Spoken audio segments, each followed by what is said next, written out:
20, no, it's not May 21st. 16. May 16th. This says May 21st. May 16th, 2019. Lynette, will you call the roll? Councilmember Brockett. Present. Carlisle. Here. Jones. Here? Marzell. Nagel. Here. Weaver. Here. Yates. Here. Young.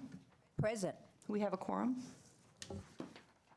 Great. We do have one announcement, which I assumed you want tonight, right? Which is, hey, we're down to recruiting for just one more boards and commission. Yay. Before we create another one. And that's the University Hill Commercial Area Management Commission. There's some extra requirements for this one, but basically you have to be 18 years of age, have lived in the city limits for a year, and I believe you must have some connection to the Hill. But the specifics are on the website, and we encourage people to go apply if you're interested. And just a reminder to the folks in the audience that there's no open comments scheduled for special, since this is a special council meeting, we're not having open comment. And with that, we'll turn to our only topic, I guess. Yeah, and Chris Mestrug will start out. Great. Thank you, Jane. Good evening, Council. Chris Meschuk, Interim Planning Director and Assistant City Manager. And I'm here tonight with the Alpine Balsam team. Boulder has a legacy of planning, one written in textbooks, studied by communities across the world. One of big legacy decisions focused on long-term outcomes for the community. It's what makes Boulder Boulder. Think of some of our beloved places around the community.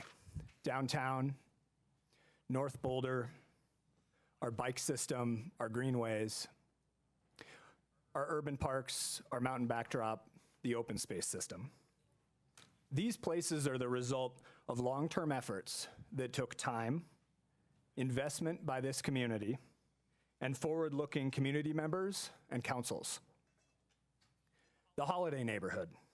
It's a model of mixed income, new urbanist living that people from all over the world continue to visit and study. Back in the early 1990s, North Boulder was rural, outside the city limits, and this area had the potential to be developed as a big box store. The city took action, purchased 27 acres of the old Holiday Drive-In site, and in 1997, following completion of the North Boulder Subcommunity Plan, the city purchased the site to guide the redevelopment and sold the land to Boulder Housing Partners, where a decade-plus redevelopment of the site has occurred with both public and private investment. Maybe. We'll see if it wants. There we go. Or Boulder Junction. It's a new transit-oriented neighborhood in the center of Boulder, which began in the late 1990s in partnership with RTD to establish a new transit hub in the city and not a twin parking garage at Table Mesa as proposed. In 2004, the city and RTD purchased the Pollard Motors property and initiated the Transit Village Area Plan, which was completed in 2007. It hasn't been easy. It's required significant public investment in bridges, new streets, paths, parks. We've even moved a train station back to the train. And last month, the housing development on the final portion of the site received its final approvals to continue that vision. There's a couple common threads across these legacy projects: strategic partnerships, investment, and time that have led to major transformations throughout the city. And in 2015, council made another legacy decision: to purchase the Alpine Balsam site. The purchase was made for two reasons: to guide the redevelopment to fit within the community's visions and goals, and two, to provide space for a new city services hub. The city paid $40 million plus interest to secure these objectives. Then the community invested time in the Alpine Balsam Vision Plan, where the area's vision statement was born: that Alpine Balsam will be a vibrant, multi-generational hub for community life and local government services. The plan was accepted by City Council in June of 2017. The current phase, the Alpine Balsam Area Plan, was initiated to develop a common understanding of the expected changes, to define desired characteristics in the area, and to identify achievable implementation methods. The area plan has been building on the vision plan goals Also during this time, the Brenton building was renovated for city services and opened in 2018. And as of a couple weeks ago, Boulder Community Health is completely moved out of the property. Years of community vision development have been leading to the redevelopment of the Alpine Balsam site and surrounding area. As with other legacy projects in Boulder that Boulder has driven, redevelopment will take several years. We believe there's a path forward to deconstruct the hospital, renovate the pavilion, conduct any public improvements or flood mitigation, and develop housing or county services over the next several years. But I want to remind us we're at a key transition point from planning to implementation, where funding requests start coming in and we have to make difficult choices. We'll be presenting various paths and options. We believe that continuing forward is the right choice, including deconstruction of the hospital, a new customer and community hub for city services, a vibrant mix of housing and/or county services, and the opportunity to transition this area from hospital to hub. We did receive a letter from the county, and we're happy to dive into that in a little more detail after the presentation.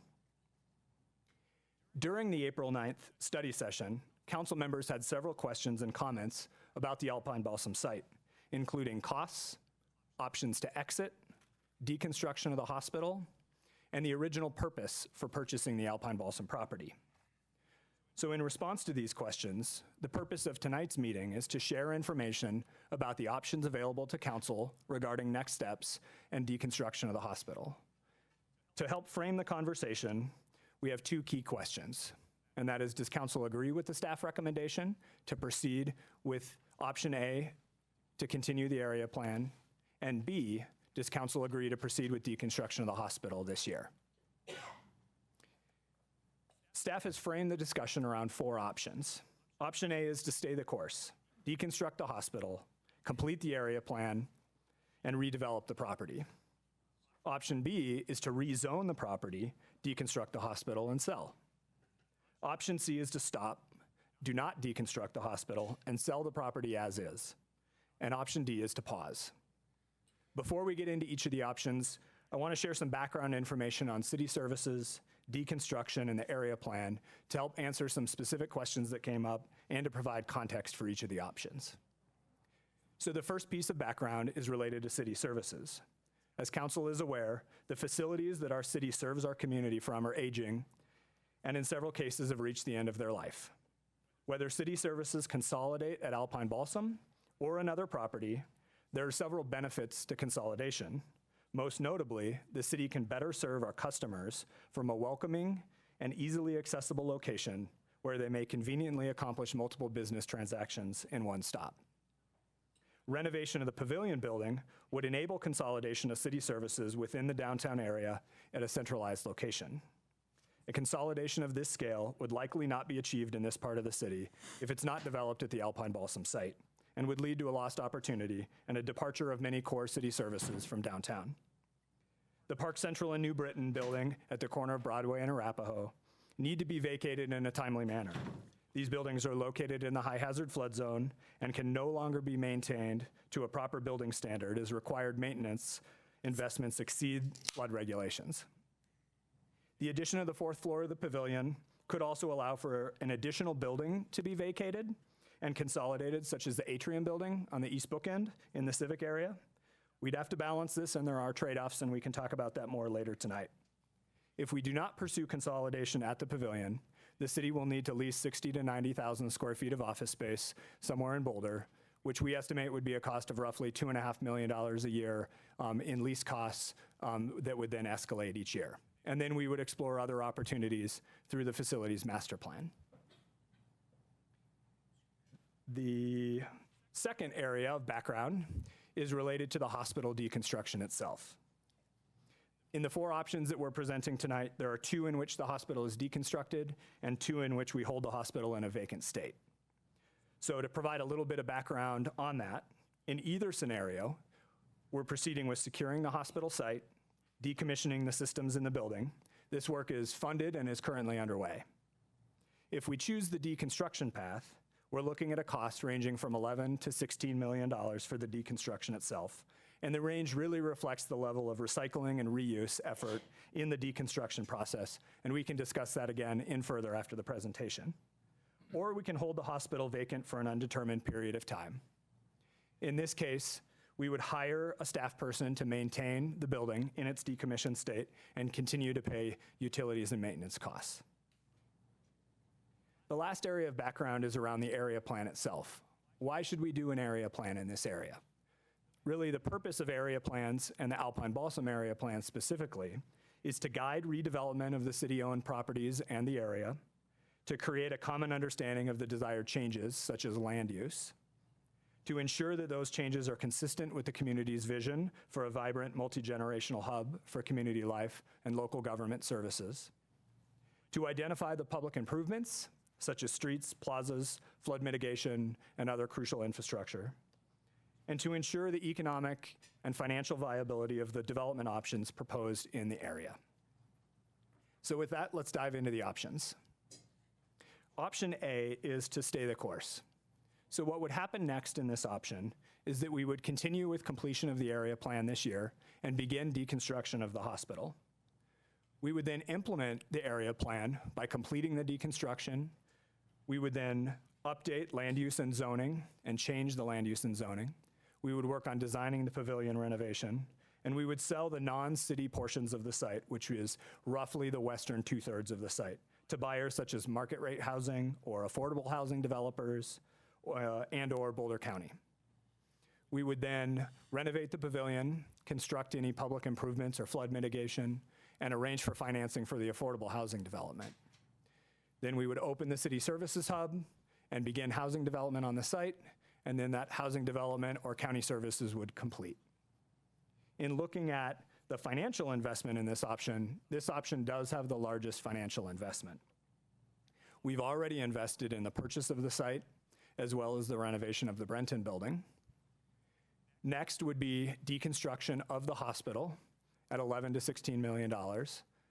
This expense is included in the adjustment to the base that's proposed for next week, and that would continue through 2021. Then we would have the option to sell some land, which we estimate could range from $18 to $32 million of income. We would then work on funding the city's share of public improvements or site improvements in the area or any flood mitigation.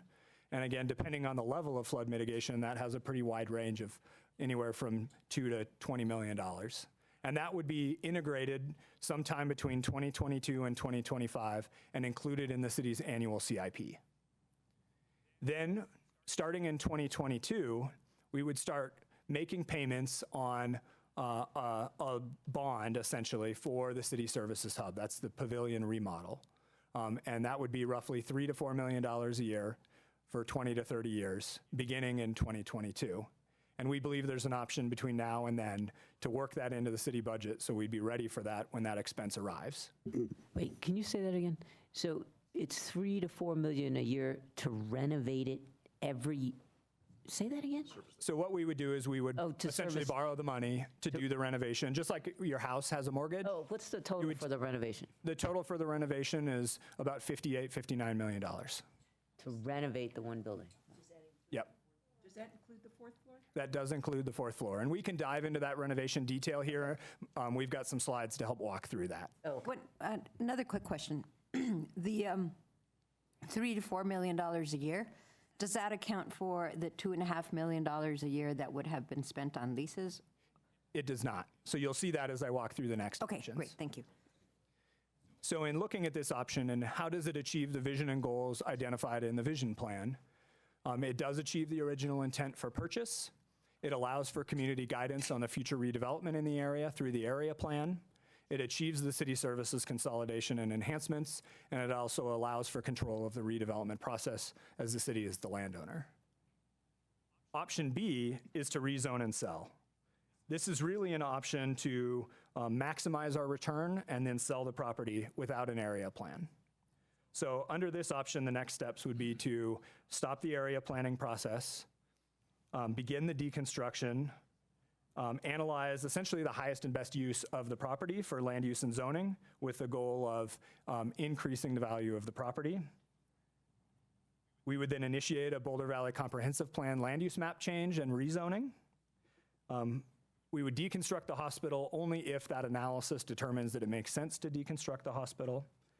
We would then prepare the property for sale and hopefully go under contract with a buyer.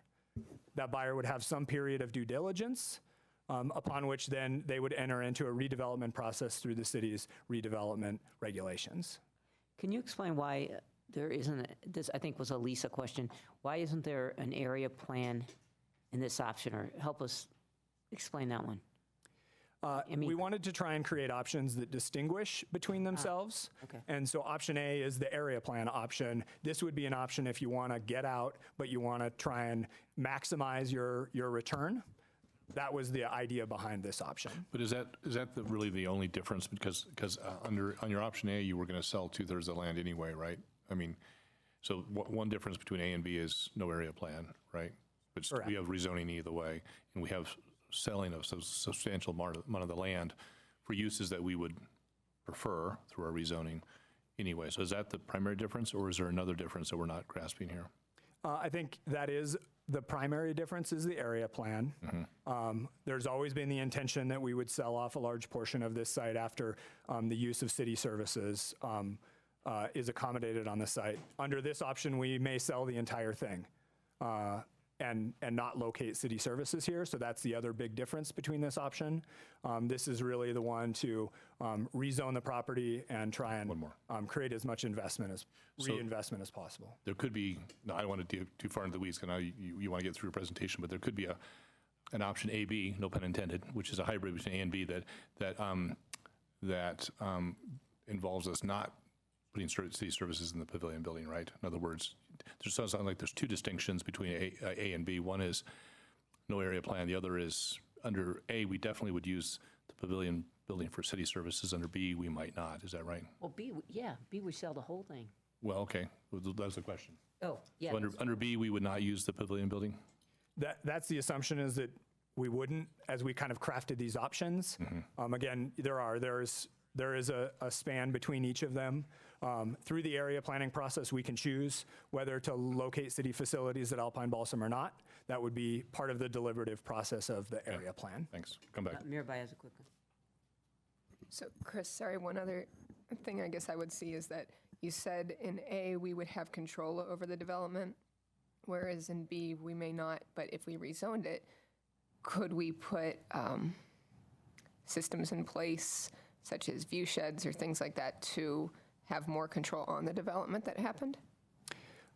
Theoretically, yes. If you sold the property, we could put some sort of conditions or covenants on the property at time of sale that a buyer would have to accept.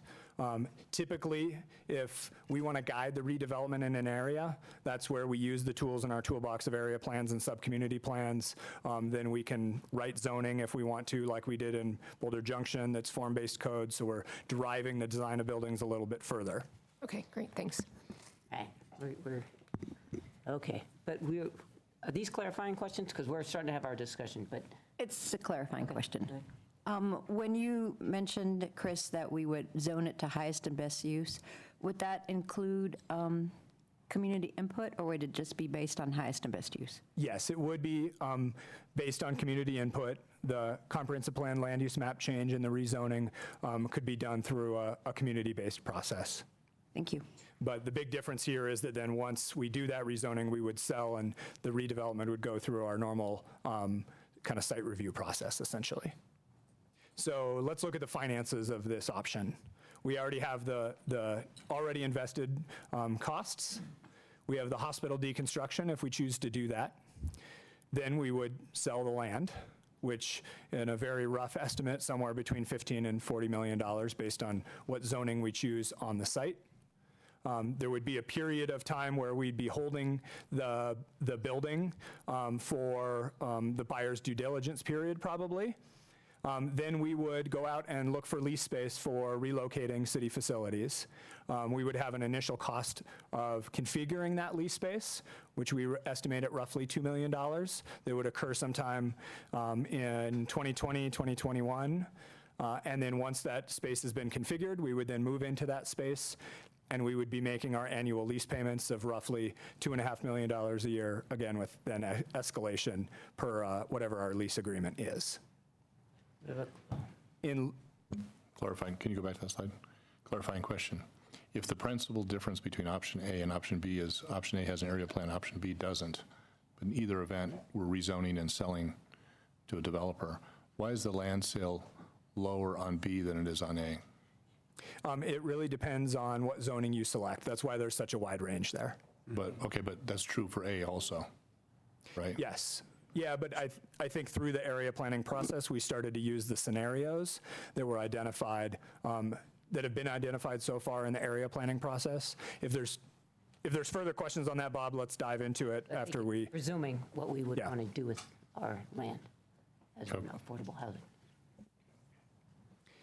In looking at how this option achieves the vision and goals identified in the vision plan, it does not achieve the original intent for purchase if we don't locate city facilities there, but we may be able to achieve housing on the site, depending on what zoning we choose. It doesn't allow for community guidance on the future redevelopment through the area plan. We would have input, as Mary asked about, through the rezoning process and then the development review process. It is inconsistent with our community-based deliberative planning process. We typically go through a deliberative planning process, like an area plan or sub-community plan, before we would then consider land use map changes or a rezoning on a parcel. It does not achieve the city services consolidation and enhancements. However, it does maximize our opportunity for city return on initial investment. Option C is to stop and sell now. And so under this option, the idea would be to stop and sell the property as soon as possible. So this option differs from B in that it assumes no changes to land use or zoning, so it would keep the public zoning that's on the parcel today. And then we would prepare the property for sale. So under this option, the next steps would be to stop the area planning process. We would secure and shut down the systems in the hospital and pavilion as we're planning to. We would then determine if all or some of the buildings, such as the Brenton building, the pavilion, or the parking garage, would be sold as well. And then we would prepare the property for sale and hopefully begin a contracting process with a buyer. A buyer would have some period of due diligence, and then the property would be redeveloped by the new owner.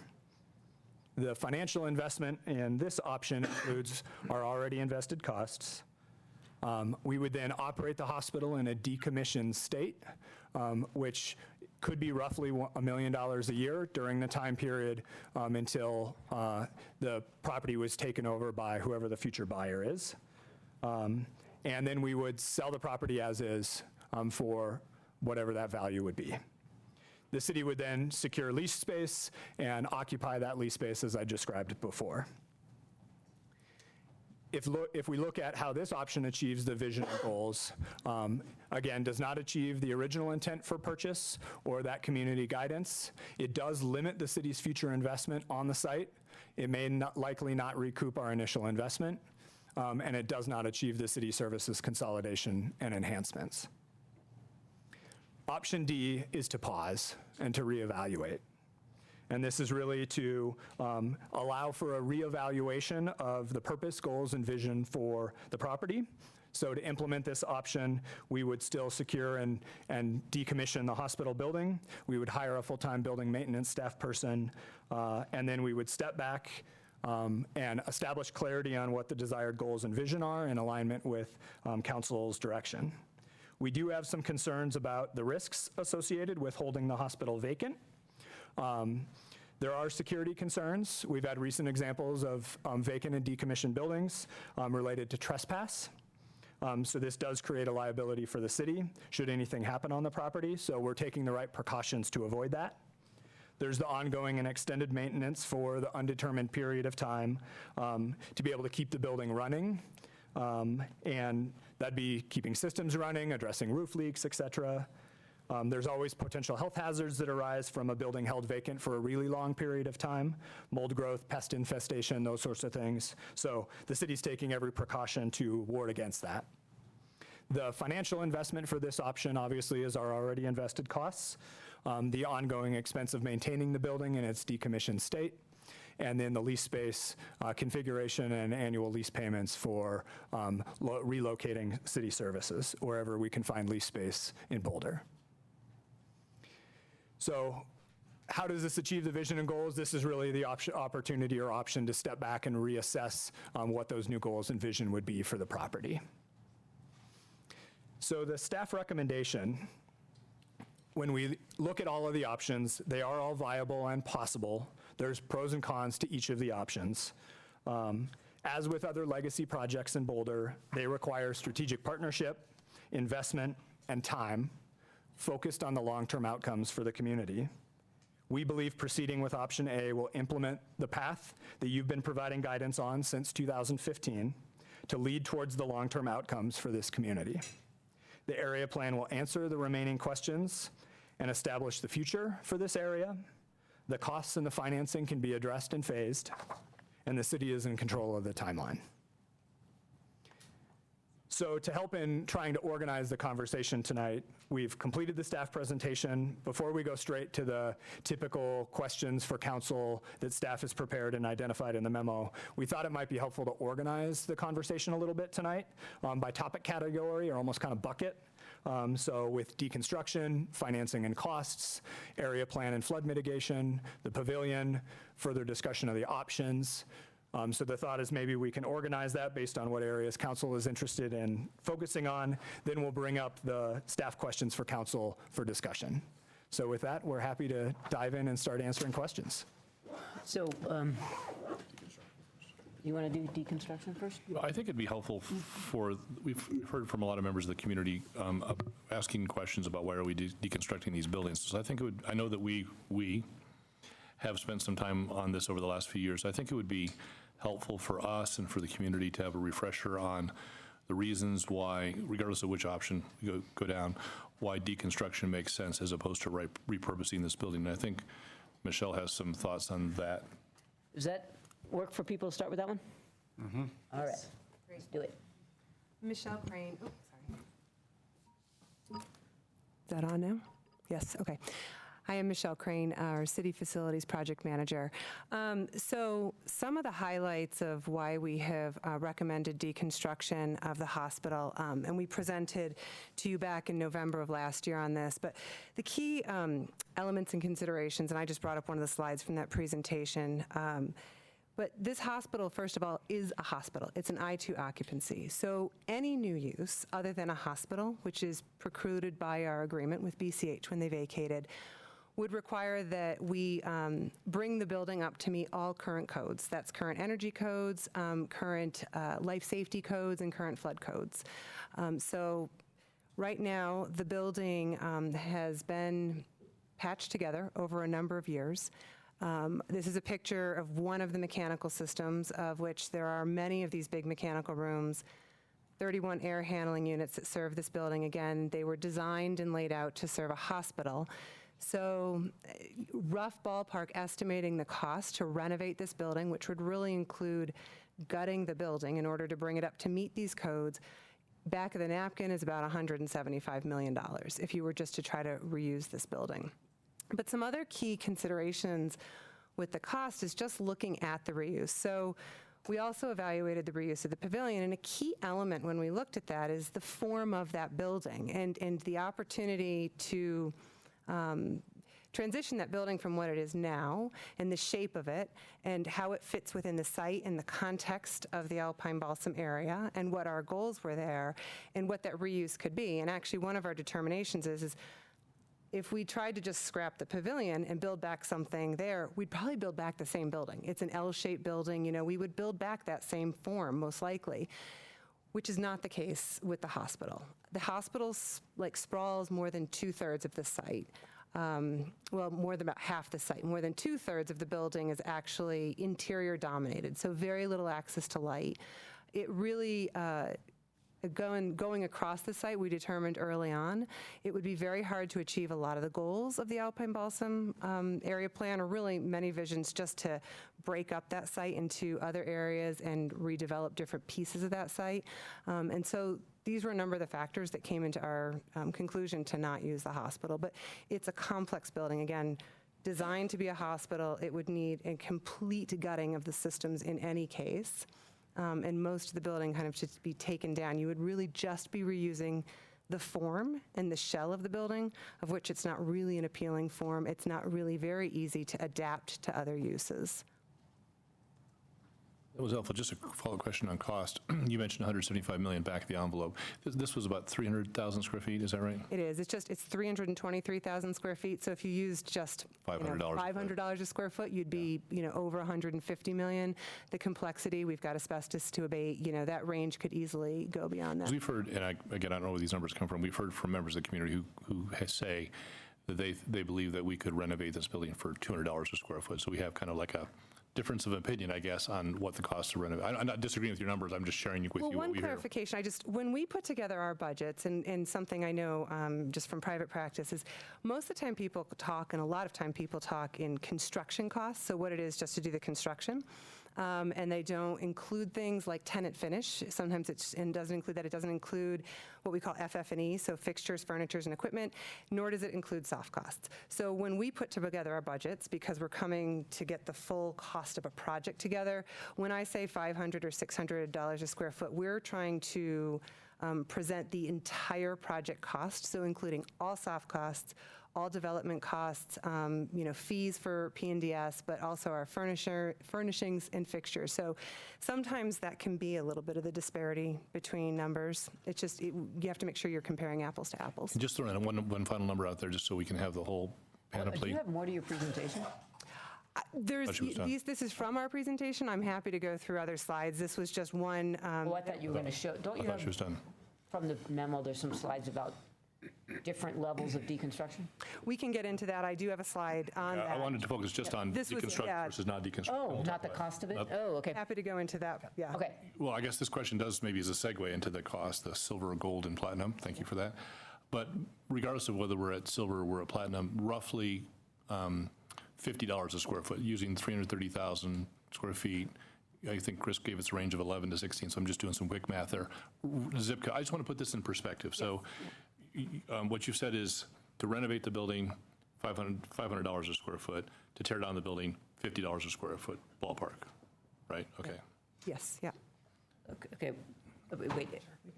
Sorry, Aaron's Very next. quick, then Sam. when you talk about the all-in costs, it's helpful to understand that. Yeah. So for the pavilion renovation, is that also an all-in cost? Like that's really every dime that's required to get city staff in that building at the end? That is an all-in cost. That is the cost that we put together as the city because that is ultimately what we would need to complete the project. So yeah, our costs are all-in costs. And that includes even exterior improvements, our share. Master site development, that includes essentially looking at it as a parcel, including our development of the right-of-way that would be included in technically our parcel. So That's the Landscaping, 58 all of million that. you're talking about? yes, yeah. Okay, Sam, then Mary? So the 330,000 square feet includes the pavilion building? That's right. The hospital- So the deconstruction that we would do would be about 270,000 square feet. Yes, but we would also do with this project, and what we're including is the interior demolition of the pavilion building. Okay. So that's included in our helpful. numbers as well, assuming, we would go through and gut that building on the interior, we would leave the shell of the building. Okay, wait. Say that slower. So then, I was going to say, because which portion of the deconstruction cost is deconstruction of the pavilion?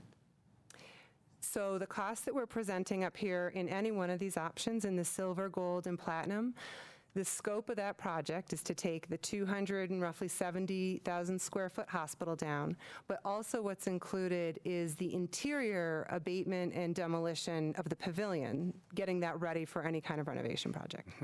Okay. Go ahead. Mary? Is there, so you have up here, we're seeing the variation in different deconstruction costs. Do you have a per square foot cost for just scraping? Because that's been proposed by some community members. So just scraping would essentially be your silver, what we would be allowed to do in Boulder. So what we would do in the silver, which is our current codes, which really don't prescribe any kind of recycling or reuse of materials, we would have to abate the materials in there. So the first phase would be abatement. We would do soil testing. Again, all of these numbers are excluding what we might find in the soils. But then we would combine essentially interior and exterior deconstruction, and we would take the building down all at once and just haul away the debris. And that's what that would cost, to haul Okay. away that debris. So that's as close as, That's essentially a scrape, and we've done a couple independent cost estimates on this project just to get that range, and they're all falling within that range. great, thank you. Okay, Bob, then Sam. Again, before we get into the silver, gold, and platinum, just deconstruct versus not deconstruct, roughly $50 to deconstruct per square foot, roughly $500 to deconstruct, and then renovate, sorry. And then, of course, if you deconstructed at 50, you'd have to then build something to replace that. Have you got a back of the envelope of how many housing, I know that's a little bit funky, how many housing units at $500 a square foot you could create in the existing shell versus how many housing units you could create in the same area, brownfield? In other words, in addition to the cost, 50 plus construction cost versus 500, is it apples and apples on housing units, or is it because the hospital's kind of funky the way it is, you'd be less efficient on housing units if it was to be housing? Yeah, we've not done that analysis. Okay, thanks. So that would be tough, but I think some considerations are, again, 2/3 of that square footage has no access to natural light. Got it. And any kind of housing would require a lot of access to natural light. And so that would be one challenge, I think, that would be hard in recouping that. I think as we've looked at the building, 300,000 square feet is a lot of area to use for any one use. And so while there's areas of the building that seem appropriate for one kind of reuse or another, you're still talking about an entire massive system of a building that somehow has to get carved up, and that's challenging. So given that below ground issue, which is really important, it probably... What issue? The fact that a lot of the building is below ground, so you really couldn't make it housing. Oh. It's probably fair, even though you don't have the numbers, it's probably fair to assume that we could create fewer housing units if we were to repurpose the building to housing than if we were to scrape the building and build housing in the same 2 or 3 acres. Is that a fair I assumption? might guess, but yeah. That's probably a fair assumption. Okay. And that, just to clarify, that issue of that large floor plate is both the basement and the first floor. Yeah. That you have that issue of a massive floor plate without access to natural light. Thanks. Which is what makes the building really hard to adaptively reuse. So I'm looking at the memo, page 22, where it talks about silver, gold, and platinum. And for the gold, it says meets proposed 2020 energy code. What does energy codes have to do with deconstruction? Because I can understand the recycling, but... Yeah, so in those codes, they actually are now proposing, I'm going to turn to some of that draft language that we've had, some new requirements on commercial deconstruction. And so what is being looked at is presenting that 100% of recyclable concrete and asphalt be recycled, but that also 75% of total waste tonnage of construction and demolition debris generated from the project be diverted from landfills by at least 3 separate materials. And so that is what we actually took into consideration in our gold option. So if we were to develop this under that proposed 2020 code. But So so by energy code, do you mean the building code? Yeah. Yes. That's what's Yes. confusing. It was essentially a typo in the memo, I think. It didn't mean energy code, right? I think it meant building code. Building code, yeah. Yeah. Okay. Sorry, yes. And that's part of just to try and kind of connect the dots. When Kristen Whitco and Will Birchfield were here about a month ago or so talking about the code update, that's where this is coming from. Yeah, sorry. Okay, so it's building code. So, did you get, so there's 2 parts. One is whether to deconstruct or not. I guess, talk to us also, well, maybe we don't want to do this, but I'm just curious, if somebody else deconstructed it besides us, did they hit the same costs, right? Roughly, from our But estimate, I guess, yeah. or no, I guess maybe more importantly, if we sold it without it being deconstructed, we're trying to hand off the cost, but presumably it just comes out of Yeah. what we can get for it? Or, They're likely going to go with that silver option unless our codes, by the time they do that, dictate that higher level, but their costs are going to be roughly in line with that. And in some of the real estate experts that we talked to, we asked that direct question of, okay, if we just sold the property but left the hospital building standing, how would a buyer potentially treat that? And they said they would probably ask to deduct that expense from the purchase price. okay, so, but, yep, go ahead. So is there an option that we could get our codes up to standard by if we were to sell it, could we get them up to the point of the gold standard? And so they would have to recycle? Well, my understanding is those are being proposed to go into effect in 2020, so I think any one of our timeline scenarios is we probably wouldn't have a sale through prior to that. And we can't So- write that into a contract as stating that they need to be, even though it's, Well, I think most likely, they would end up deconstructing under that code. Oh, they Under would. that Okay, they 2020 would. code, Okay, yeah. okay. By the time they got to that, and you still have to go through the process of submitting for permit and all that, and so by the time they do that, they would be under that 2020 code. good, thanks. But I guess the point is that whether we do it or somebody else does it, somebody's going to spend the money, and we're either, this is a question, it'll be subtracted out of what we sell it for, or we can do it ourselves, but it's a wash? Is that what they tell us, or do we somehow, is there a way for us to come out ahead by, anyhow, to me, what's the financial implications of us doing it versus somebody else? You know what I'm saying? Yeah, I think. I think it's a wash. I just want to make It's sure. a wash I want if you to we say it's a wash if we follow codes. I think that's, what we're finding. It's roughly a wash if we follow codes. The platinum option that we have up there is something we've been looking at from previous council direction to look at the most sustainable approach. The fundamental difference there that you won't get from anybody is that we've really methodically gone through and looked at what could be reused and are trying to look at reuse and are going above and beyond the 2020 codes even when it comes to recycling.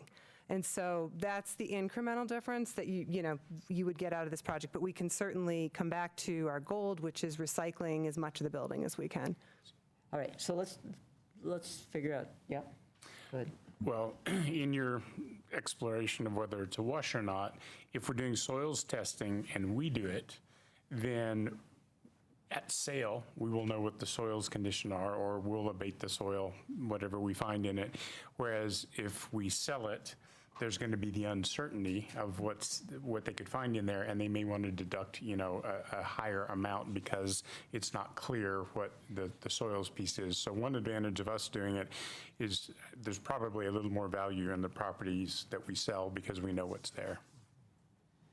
Okay, I was just going to make a process suggestion. okay. Because there's a series of decisions here, some of which impact further discussions down the road, and this is effectively like a study session. So I was just wondering if it would make sense to pause at different stages.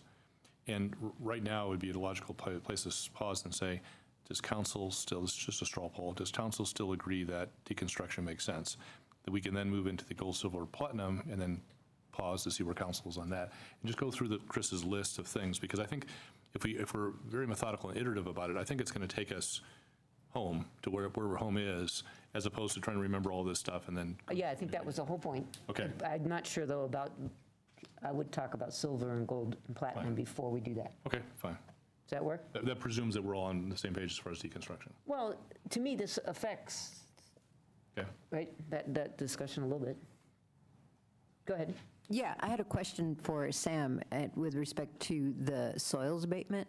So are you saying that if we sold it, that the soils testing or evaluation wouldn't be done as part of the due diligence I don't think so, because I don't think you. of the develop or whoever's buying it, the buyer's due diligence? Yeah, if they were to buy it as is, I would think that they're going to assume the risk of the soils abatement, anything that has to be done there, as well as the cost of the deconstruction. And if I were a buyer, I would want to make sure that I deducted as much as I could from the price of the land to be able to cover the cost of this unknown soils abatement, right? Isn't it unknown? So that's a question for It is, staff. and- Is that how it would go? Essentially, that's how it would work. So when we bought the property, we did what's called a phase 1 and phase 2 environmental assessment, which is an analysis that happens very commonly in real estate transactions.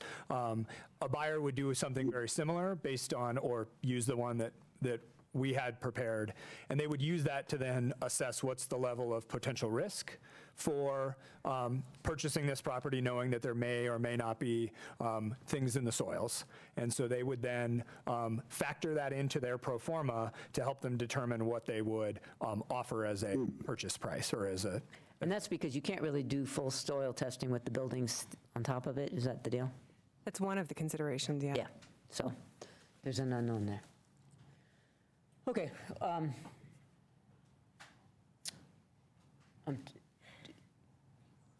Bob wanted to vote on yes, no deconstruction, and then talk silver gold versus talk silver and gold first. Is that all right? Yep. All right, we're going to go your way and see. How many people are inclined to deconstruct ourselves? Okay, all right, I so, just note, since Lisa's not here, I think she was opposed to deconstruction. yes, I think she was. And can I just say that, I mean, I think, I've been very interested in deconstruction, but I'm compelled by the staff's explanation of why it won't work. And, but also at the next stages, I think we're positioning ourselves better for the next steps, whatever they are, if we deconstruct first. I'll just add on to that. I think there's a difference of opinion in our community about whether it's going to cost us $500 a square foot to renovate the building or $200 a square foot. And maybe the number's in between those two. It's going to cost us roughly $50 to deconstruct. What really persuades me, whether it's 200 or 500, is it's not going to cost us $500 a square foot to build housing there. And I suspect, we don't know what the number is, I suspect we could put a lot more housing in that same footprint if we were to brownfield construct it, and it would be a lot less than $500 a foot than if we were to try to jam it in artificially into a building and spend $500 to get less units. Yeah. That's kind of where I'm at. Well, and I think it's safe to say, if you could reuse the hospital, I, for one, would want to. But it's a crazy building filled with lead and asbestos that doesn't have any access to light, that's built with a morgue and I mean, it does, yeah. So that's where I'm headed with that. Okay. All right, so silver, gold, platinum. And I might note that for the purposes of the discussion that's going on in email about how much, it might be useful at some point for you guys to break out the $500, because if we have a cost for soft costs, if we have a cost for furnishings, and nobody else is including in theirs, it's hard to compare apples to apples. Absolutely. So maybe we should just go ahead and break that out for people so they will understand where their numbers are coming from. Okay, silver, gold, platinum. What are people thinking on this? And maybe you can just give us the high points of this so everybody's is taking the same thing away from this chart. Sure. So silver is the option if we pursued that today under our current building codes, which don't really require any kind of recycling in commercial projects. We would, that range is about 11 to 13 million for trying to do it that way. It would take about a year. So a lot of that savings is strictly in labor cost. That would come down, so we would cut the time in half. That comes out to about $28 to $33 a square foot. And again, the phases in that is we would still have to abate the building, but then we would essentially just take the whole building down all at once and haul it away to a landfill. And then we would still do that site grading and put a finished grade on that. The gold option is, again, under kind of what the proposed 2020 building codes are, and so that's around the recycling standards there. And so that now, the real increase that you see there comes from the labor of sorting materials and sorting things like the steel, the copper, the aluminum that have some potential salvage value, and pulling that out. We would then break this into again, now the phases that we're talking about, we would do interior deconstruction along with abatement because we're sorting, and then we would do our soils testing, and then we would proceed with exterior deconstruction, and then get into the site grading. And so that's about a year and a half worth of time. The platinum option is the one that we've also been working on, and this is where we've actually been looking at the site and how we can take that first level, and we're talking about demoing and abating a whole area, basically at the ER area, and creating a warehouse that's almost like a shopping area. We've been working with Resource and other partners to look at what is possible to reuse from the building, so they've come through and inventoried the building. We have some other consultants, one of which was one who worked on the St. Anthony's project that I've talked about before in Denver, who does a lot of this sort of inventorying of materials, so things like carpet tiles and ceiling tiles, to actually look at what we could reuse and take out of the building whole before we get into actually recycling and putting things into dumpsters and then taking it away. So that's that incremental cost up to the 16 million. That 16 million, I should also say, it's about 15 for the actual deconstruction. That 16 includes operation and maintenance and security over that first year. That goes for all three numbers? Well, a longer period of time. Yeah. Okay. Yeah. And so that project would take about 2 years because, we've now pulled out the duration of what we're doing and the labor and the time that takes. And so the keys are this, the first phase is really about an exhaustive disassembly for reuse first, and then the phases kind of follow interior, exterior, and site grading. So that's the kind of big differences. I will say that a lot of this can also be determined through the bid process, and that's when we construct the bid for the demo and abatement contractor. We can ask for a lot more detail than is typical in a bid. Many times you're just asking people to take a building down. And so whatever they decide to do with salvage value, whatever they decide to do, they're going to do the most economical thing for them to get that building down. We would want to be somewhat artful in our bid and put alternates in so we could actually compare some costs about different variables, actually see some transparency in what their salvage value costs might be or what are their projected. It is a commodity, so really at the end of the day, it's what the price is at the time that they turn it in. But we can get a lot more transparency in the bid to evaluate the difference. Is there hybrids between these? Like high grade the stuff you take out and then get on with it, as opposed to saving everything? Yeah, there absolutely is. I think, at the end of the day, the platinum option, there's a point at which we have so much material in there, we likely will not find people who can use all of it. So we're going to have to find a time that we just have to keep moving, and we're going to recycle that. So I think we can, there's gray throughout this. Okay, yeah. I'll just weigh in. I'd like to take silver off the table. I think we have to walk our talk. And if we're holding people in the community to a higher standard starting next year, I think we need to meet that standard. We can have an interesting discussion between gold and platinum and whether there's something in between those, but I would take silver off the table. I don't think we can demand something of our community and then not live up to it ourselves. I know it's going to cost us an extra $1 million or $2 million, but that's the cost of owning this property. I'll agree with that. Yep. Yeah. And even if we're not going to sell the stuff you're reusing, somebody's getting value out of that. There is a community benefit to reuse, even if it's not the taxpayers, it's the residents or whatever. Okay, well, so do we have to choose between gold and platinum, or can we say, let's at least meet 2020 and maybe high grade some of the stuff, but you are going to flood. It's not like resource. I happen to know Resource does not have room for all the stuff that's in there. So, I know. That's our somehow, warehouse option, is that we're going to hold on to that stuff, inside. Okay, Aaron and then Mary. Yeah, I don't think we need to make a specific determination, but maybe we could focus on a little bit on timeline to say like, hey, really creative abatement reuse people, we got 18 months. How good can you do? And particularly because you can also extract some value out of some of that reuse stuff so that people might come back with some creative. All right. That's the thing that I think really gets me is how long, like the fact that everything has to be sequential and it feels like it's going to take forever is hard to swallow. So I think, if we could somehow get creative and try to push that a bit, knowing that construction projects always take longer than you plan. One thing I will put out with the time is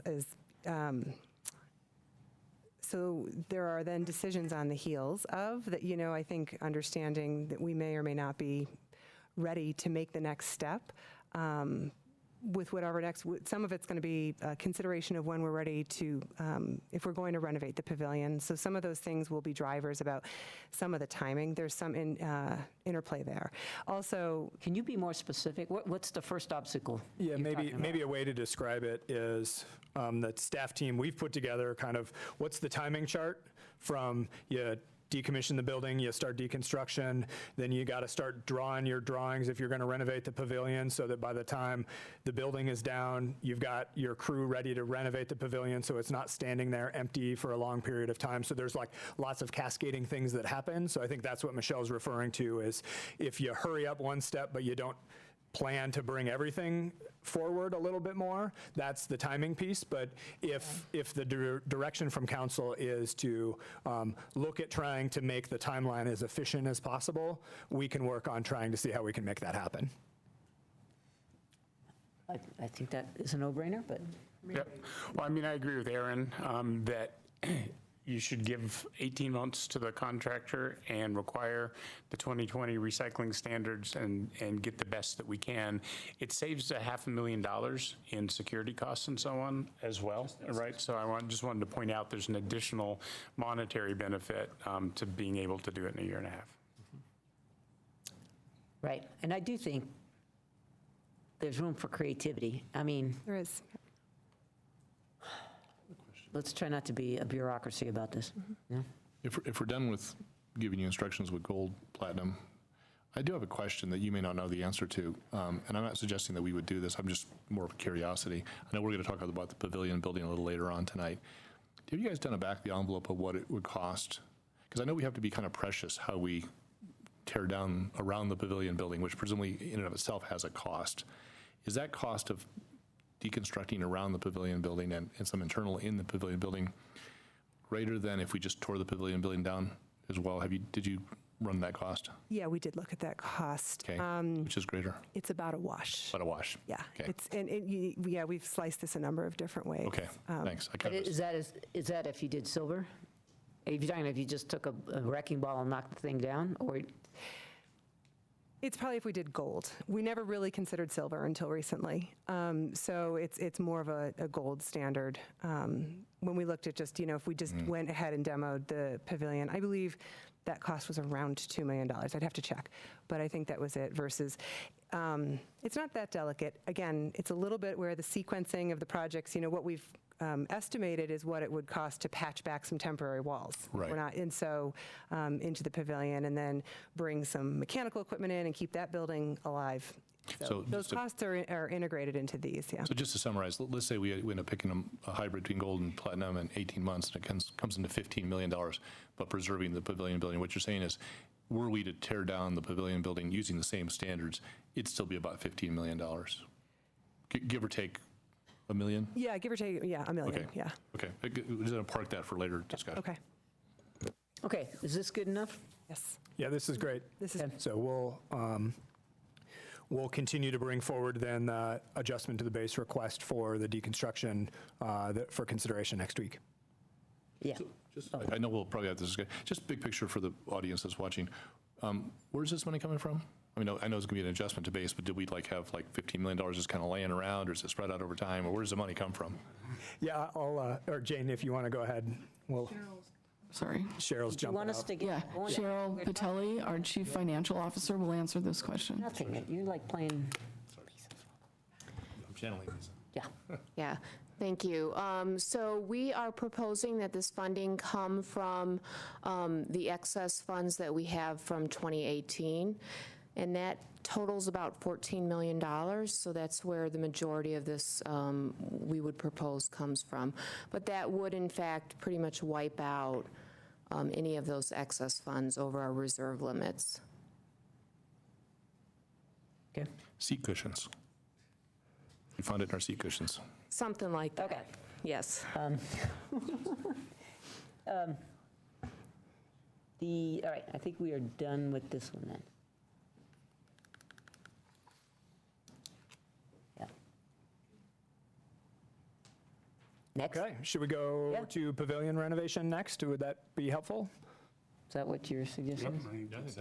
Sure. Okay. Which one do you want me to go to here? let's go the overview. Go up into this. Oh. Okay.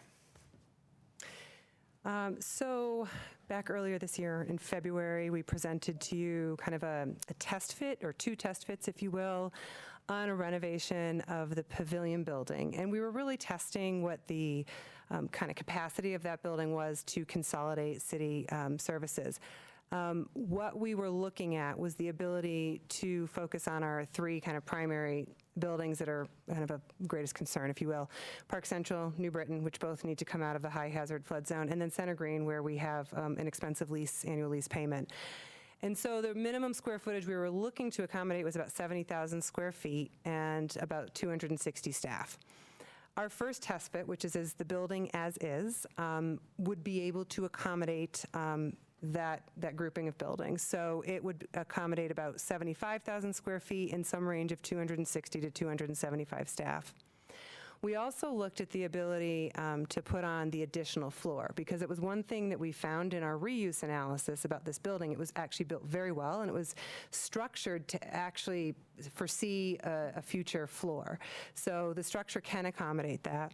And what we looked at here was a blend of either providing community amenity space, which was just something we had heard out of the Alpine Balsam Vision Plan, but we did also test fit how many more staff you could get out of that space. It was an additional about 18,000 square feet, could be 20,000. We didn't maximize that entire roof footprint, but ultimately you get about a 93,000 square foot building, and we could get anywhere from 260 to 300 staff. That additional staff is actually equal to about the staff that we have in the atrium building right now. So in essence, you could consolidate 4 buildings into this building. And again, it would be through our first phase of design that we would really balance the trade-offs between, how many staff we accommodate in there and the other kind of amenities we want. But we believe we could accommodate that number of staff and many of the amenities that we're looking to achieve with kind of a customer service hub in a centralized building. So that was sort of the analysis that we presented there and the different options. That benefit that we saw of the additional story, again, you get 18 to 20,000 square feet. You get to consolidate that 4th building. This is also the best time to do it. You're never going to come back and put that story on the building. You've got to bring elevators up. You essentially have to rip off a roof. You would never do that over an occupied building, or if you did, your costs would likely double to do something like that. So this is really an opportune time to do that, and it really preserves our options and enhances our flexibility in the future. So we think it's a value. It's $9 million to put that additional story on.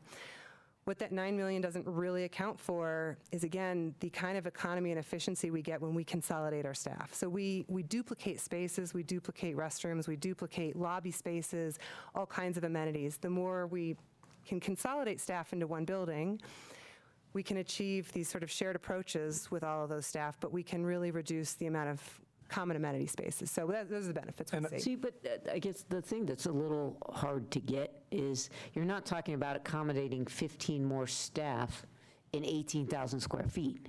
You're adding amenities, but that's not what this says.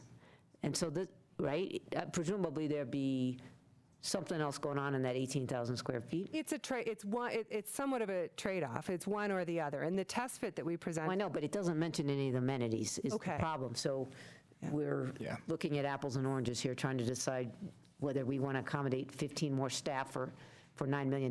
And that answer would be no.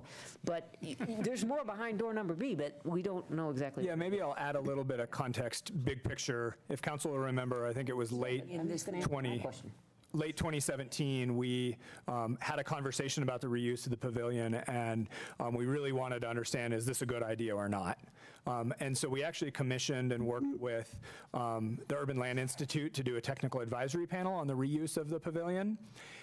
And then following that, we then had an architecture firm really do a deep dive analysis of this, and those conversations and working through that was really, really helpful. That's what really, for me at least, answered, if you were to tear this building down, you'd end up building one back almost in the same spot. Oh, the building is built out of concrete. That means it's really, really well built. And so that makes a lot of sense to reuse a building that has a really good structure. The other thing that you see up on the pictures, and Michelle, correct me if I get the colors wrong, but the brown areas that are shaded in those floor plans are public spaces, so larger conference rooms or meeting spaces. And so we have some choices as we would enter into the process of renovation of the building to decide how we want to utilize the space inside that building. So right now we've essentially anticipated, as Michelle described, that there could be some larger public spaces in the building. Maybe we decide that we want to be as efficient as possible in terms of consolidating buildings. And so Michelle has put this kind of design process flow chart together that starts to describe. The first step we would do is enter into a program phase where we would start to do that analysis. And so we gave you some snapshots of numbers, but as we go through the programming and schematic design phase is where we'd really start to understand what our capacity would be. So I guess what I'm trying to say is don't hang your hat too much on exactly those numbers. We would still have a lot of design work to do if we decide we're going to renovate this building and if we're going to add the fourth floor. So Cindy, then Mary? So Sam, then Bob?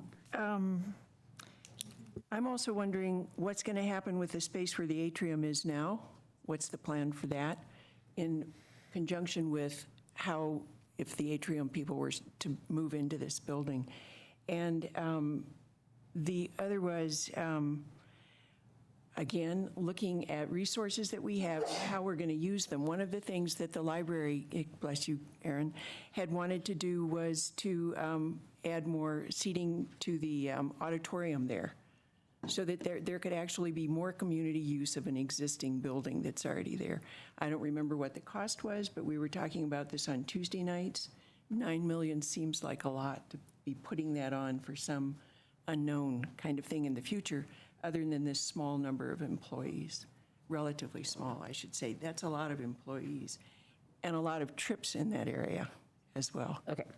So the question you want to answer, though, is what would happen to the atrium? Yep. So the civic area master plan identifies, we had kind of 3 phases of that project. First is park at the core, then we've got the east bookend, and then eventually the west bookend. We've done the park at the core work, and that's complete. The next phase is the east bookend. We were working on kind of essentially east bookend and Alpine Balsam together, and right now we are focused on Alpine Balsam, so east bookend is waiting. Once we get this work done, then we can start to circle back to the east bookend and what's envisioned there. And part of this is to answer those questions about city services as well. Council's had discussions previously to that. So the future of the east bookend, the future of the atrium is still a conversation to be had. Thank you. Mary? So in the previous slide, I noticed that there was a lot of brown on the 4th floor. And so to get a better idea of what that $9 million would get us, how many employees might fit in that brown if it were instead of an amenity? Yeah, so the atrium building is about 30 employees. So that's what we're talking about, is that additional. And yeah, that's it. So it's 30. Again, this was sort of a quick study of what might fit. And what Chris had showed in that other timeline is what we really need to enter into is a robust programming phase where we get some stakeholders involved, we consider all of our facilities, what are the true needs, and so we can really balance what type of amenities should be in the building, balanced with how many staff are in the building. What we have figured with this is that we could consolidate the equivalent of 4 buildings, the number of staff and roughly the same number of square footage, with the 4th floor, and still get space left over for amenities that we have been talking about kind of across the city. So meeting space, large kind of gathering spaces, things that we've talked about at Alpine Balsam, but those are all things that we would want to flesh out further in a real programming phase. This is really just a test fit, so there's a lot of options to be had here. Okay, so so we don't really know if that rough brown shaded area were accommodating employees instead of meeting spaces, how many employees that might be. It's about 30 more employees, yeah. So, Aaron thinks he can. Please. right, because 18,000 square feet, 30 employees, that's 600 square feet an employee. Do we really office at 600 square No, feet? we don't. Actually, the atrium building's closer to 10,000 square feet. So that's what I'm saying is that we would get the 30 plus, still maintain some ability for Mary's amenities. question was, Okay. like, if let's say you made it all into office space, as I'm understanding your question, 18,000 square feet, you got some elevator or whatever, like what's your sort of employee capacity if you decided to use it all for office space? If we maxed the whole building out, crammed everybody if we crammed in. everybody in, we could get more. I think we'd have to. We use, so as a space standard, we are using about 170 square feet per person. Okay, so is that's a like net. 100 employees. So we could, if we crammed, if we really maxed this building out. So just to make that. So that was my question. That's not to say that you need to cram 170 employees on the fourth floor, but just to get a better idea of scale. Okay. Yeah. And I think maybe in terms of the logic phasing of a process, first, I think we'd be looking for direction and feedback on, do we want to use the pavilion? If yes, then we'll start entering into that schematic design phase and programming phase, I should say, where we can start to actually answer these questions, understand the cost benefit of the fourth floor in more detail. And so I think that's part of why we don't have an exact number for you tonight, is we haven't conducted any of that work yet. And do we need to, we have a queue, sorry, but just process-wise, do we need to decide fourth floor tonight? You do not. No. Okay, so let's not spend too much more time. We have Sam, Bob, Aaron, and then back to you. So I just wanted to observe that in test fit 1, it's about 280 square feet per employee because it includes stairwells and all that stuff too. And so if we use that same on the upper floor, it'd be about 60 employees, which includes the area that the employees don't occupy. So I think that's the main thing, staff, to come back with, is an understanding that it's difficult to justify the $9 million if it's just amenities that we don't understand what it is. That's where the difficulty is. So the amenities need to be described. I mean, additional meeting space is great. It's obviously needed. But, community space on the fourth floor doesn't make any sense. Most people, I don't think, the people who would go into those buildings aren't going to say, hey, I want to go to the fourth floor for an amenity. Think about the terrace. I was just going to say, that's a rooftop. We kind of considered the renovation of the Daily Camera building, where actually there's some beautiful views to be shared. Anyway. Let's not bring that one up. Yeah, exactly. Anyway, I'm done. I just wanted to get that feedback. Bob, then Aaron. So I know we're not deciding between test fit 1 and test fit 2, which I'm fine to park that. But I'm still struggling with the cost of test fit 1, because I think you said it was I know it's a swag. I'm not going to hold you any numbers, but I'm going to assume that you're plus or minus like 20%. And I think you said it was like $51 million for test fit 1? 58. No, 58 I think is test fit 2. Oh. Well, how much is test fit 1? You're right, 58. 47, minus $9 million. 47? 49. 47. Yes. That's like 49. that's like $600 or $700 a square foot for an existing building. I understand the $500 a square foot to add the 18,000 square feet. That makes sense to me. I don't understand how it's going to cost us $600 or $700 per square foot to kit out an existing building. Especially since you told us that part of the $15 million for the demo included internal demo for the pavilion building. So I want to make sure we're not double counting that. But how is it, we could build a new building for less than $700 a square foot. Well, one of the things we've done is escalated these prices for a 2024 start. Still. And we have been seeing that kind of escalation. And so that is one of the considerations into that number. But we can break down those costs, as was talked about earlier. We have the soft cost. It also includes that master site development. So the development of the right-of-way around the building. So road improvements and other pieces of infrastructure around the site in that full You're cost. burdening this building with those costs? That is how a project, when we have a site, would have to be developed. Yeah, we would have to essentially develop our parcel, including the site on there. So we would have those right-of-way improvements to make. The problem is that this renovation of this building at $700 a foot, which is more than it would cost to build it.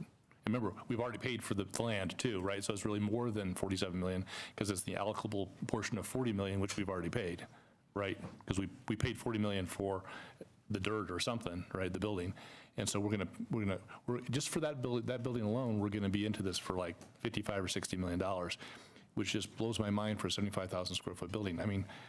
Any builder in town could build you a 75,000 square foot building anywhere you want, land included, for a lot less than that. And the problem is it's really skewing our decision on the lease versus use the pavilion building. It really, really pushes me towards lease, because it blows the model. So I'm really questioning those numbers. If you don't need a decision tonight, not only on 1 versus 2, but whether we keep the pavilion building or sell it or tear it down, I'd really like you to come back with with real numbers. I mean, maybe those are the real numbers, but they're numbers that are not quite credible to me, you know? Well, can I say that this is where, break it out. Even if you're just guessing, you still have those breaks out. We do. Otherwise, we're inviting confusion over what we're really including. And as part of that, show us, you know, do an RFP, or RFI, ask builders what they would charge us to build a 75,000 square foot building in town, assuming the land was already acquired. Aaron? Yes, and I'll just to piggyback on that, I mean, that really, I think would help us to break that out into those component pieces, right? That you know, what is the right-of-way cost? What's the furniture and fixture? And then be real clear about the lease alternative. Which of those chunks is that lease alternative really equivalent to? You know, because it's not all of it, right? So anyway, so there's that. I just, one quick thing on, just I wanted to keep it in mind here is that one of the things I think that the potential benefits of this site is as a really beautiful neighborhood gathering place and amenity place. So just keep that in mind as we're thinking about the pavilion use and whether there's some additional space and whether there's some amenity space, is that if there are, you know, plazas and meeting space and gathering space and things like that, I think that's part of what makes this eventually, when it's built, a potential net positive for the surrounding area. Yep, Cindy. I just wanted to go back to the numbers of trips, which goes to the costs to the roadways, to transportation Okay, and such. but let's, So, but not that with is the it's a pavilion. factor in this, though, with the pavilion, with the numbers of employees that are coming in there. If we're bringing in employees from 4 buildings, it's just, it seems like a huge upgrade in terms of numbers of trips in that neighborhood. And so it's, to me, a consideration. okay, we had Bob then Sam, but. So tying together what Cindy just said and what Aaron just said, in addition to finding out how much it would cost us to build a 75,000 square foot building someplace else, I'd also like to know if we did tear that building down, because we just made a decision to not spend $500 to renovate a building per foot and tear it down for 50. Now we're talking about renovating a building for 700 versus tearing it down for 50. So we're being inconsistent with that decision. Just because we happen to own this building doesn't mean that's the building that we're going to put our employees in. We can put our employees in any building. We talk about lease versus build. And so if we were to tear this down for $50 a foot rather than renovate it at $700 a foot, I'd like to know what could go there. Could it be a public amenity, as Aaron suggested? Could it be housing? If so, how many housing units? Because if we keep the building, we're not putting housing units there, right? And then that does go to Cindy's question, what's the impact on the community?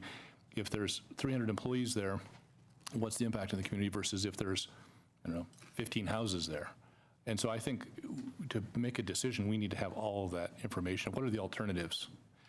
Let's just not use this building because we happen to own it. Every holds a buy. Right. Although the fact that it's a cement building means somebody should hold it. Okay, so, Zan, oh, what? you forgot to write my name down. Oh, well, it's because you guys keep, yep, go ahead. So as far as traffic goes, prior to the shutdown of the hospital, there were people in all these buildings. How many people were employed by the hospital roughly?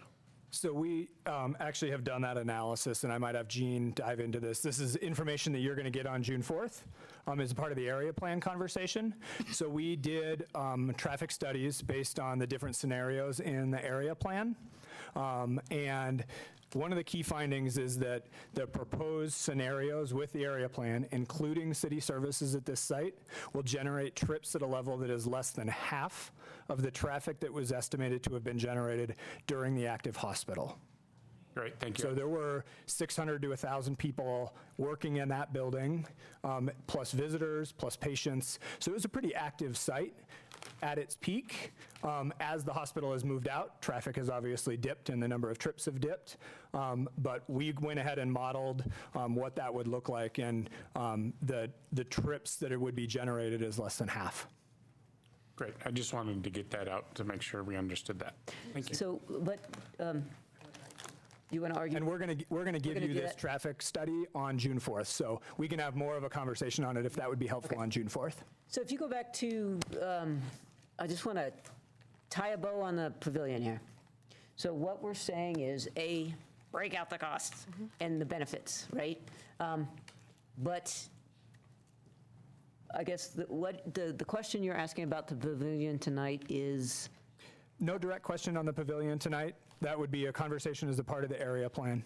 Okay, all right, then we'll move on. Okay. Maybe as we move to next steps, I thought you were looking for more direction on this. Let us know ahead of time how much you're looking for.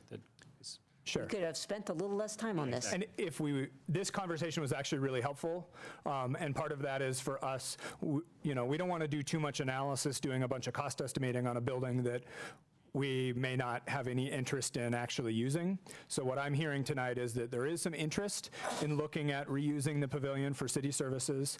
We need to understand and unpack those costs to make sure that this is a fiscally prudent decision to make. And so we'll work on bringing back the breakout of those costs. Right. Is that a fair assumption? The only thing I would add to that is if it turns out it's not $700, because you did a great analysis in Exhibit A of the lease versus using the pavilion building.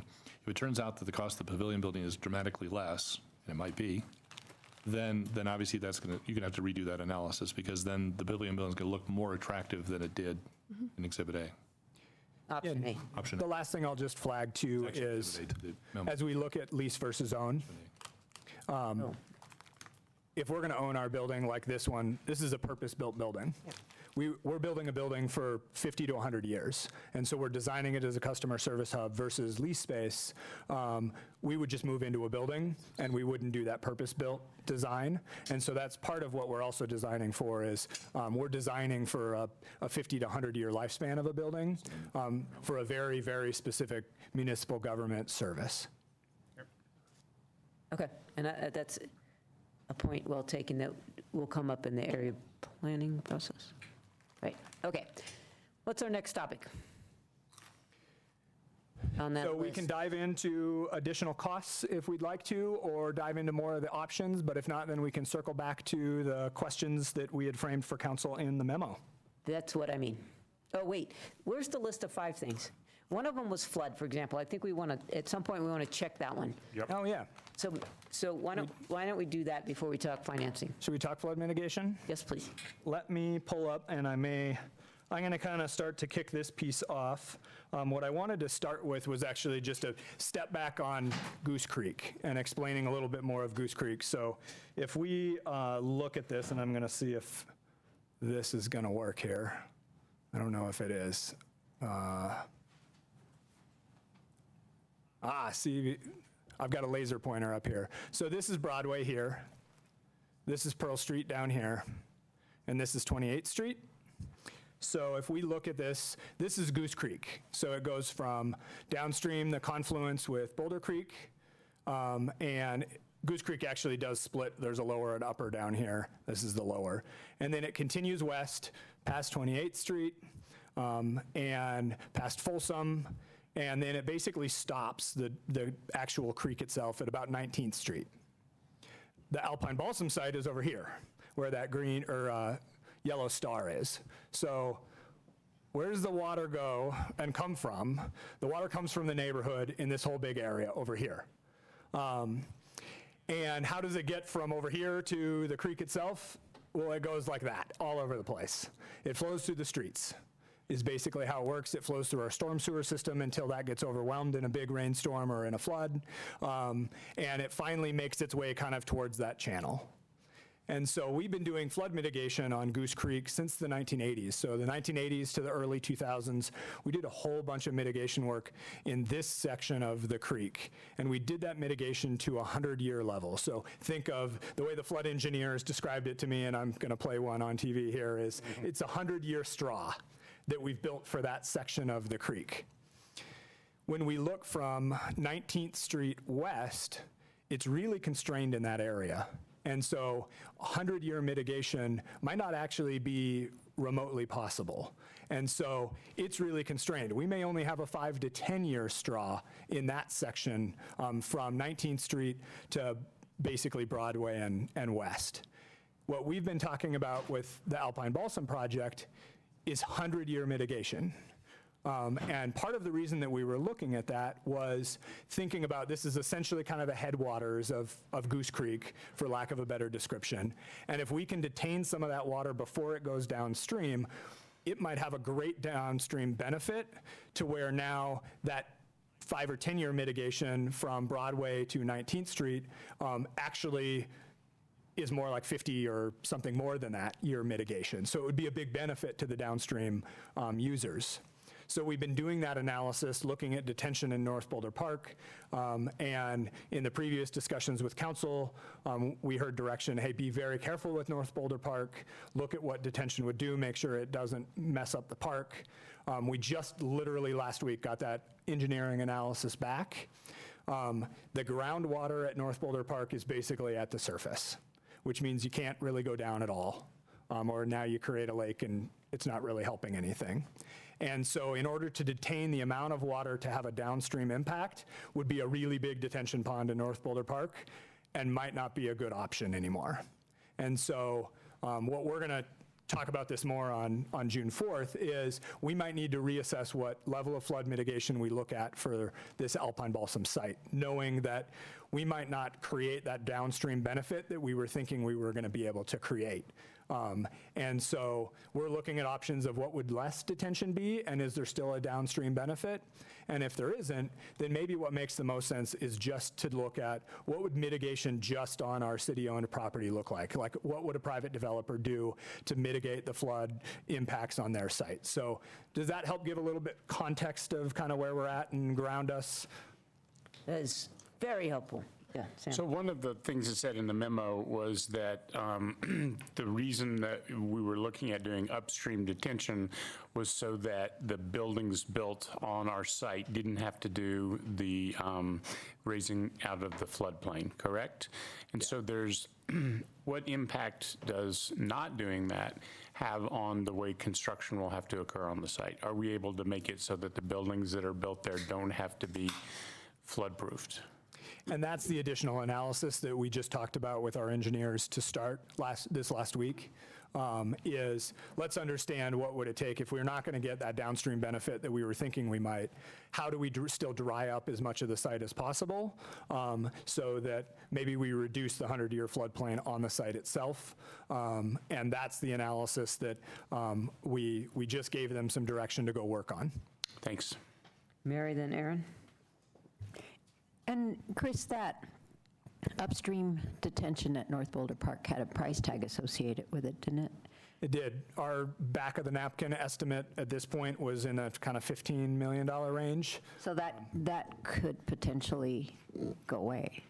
Correct. That number could change pretty drastically depending on what we decide to do. Thank you. Thanks for that, Chris. Can people hear me? Is the microphone working? I'm not sure. Patrick said it wasn't, but. I'll relocate. How about this? No? Still no? So I'll just shout.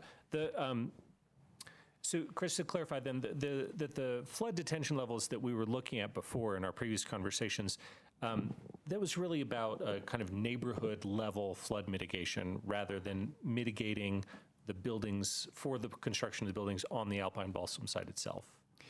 That's correct. So we're in the middle of Upper Goose Creek and 2 Mile Creek. 2 Mile Creek is north of here, and it basically kind of dumps through the neighborhood and meets Goose Creek at about 19th Street. So we've been in a flood study and now mitigation planning for Upper Goose Creek as well as 2 Mile Creek. And so that's where we kind of now merge these projects together a little bit to figure out how do we do neighborhood level mitigation, including those downstream benefits. And so we kind of hooked the two projects together for a little while. And so that's what we were really looking at. It's neighborhood level, not just this site alone. Right. So then what we're looking at then potentially going forward is more about how do we just deal with the floodwaters from this site? Yeah, or moreover, the floodwaters that arrive on this site. Yep. And what we may be able to do is look at a phased approach as well. We may need to do some downstream flood improvements from the 19th through kind of Broadway section. And that's actually phased and scheduled with some money in the CIP in upcoming years. So it could be that we also do some mitigation on the Alpine Balsam site itself, and then let some additional flood mitigation work downstream happen. That would then inform how we might handle it. So we're talking about maybe do some analysis. Should we just reserve some space on the alpine balsam parcel for future flood mitigation, knowing that that'll be dependent on some downstream actions that happen first. So those are the sorts of options and analysis that we're working on now. Okay, and the thing I would just ask is that, when you say like, look at mitigation on this site, just be very clear about how much of it is the typical amount required for any site where you're like, oh, you need a detention area for the runoff from this site versus what we might look at to lend a benefit to the community as a whole. So I think it's important to make that distinction. It hasn't always been clear. Yep, we can make sure that we're clear. Thank you. Yeah, and I think, just to follow up on what Aaron said, it is unusual to tag the site with the neighborhood costs. So in other words, if we were going to do the detention in North Boulder Park, say that was going to go ahead and go forward, and it has impacts on more than just this site, then maybe only a portion of that could have been assigned to the site rather than the entire bit. Yep.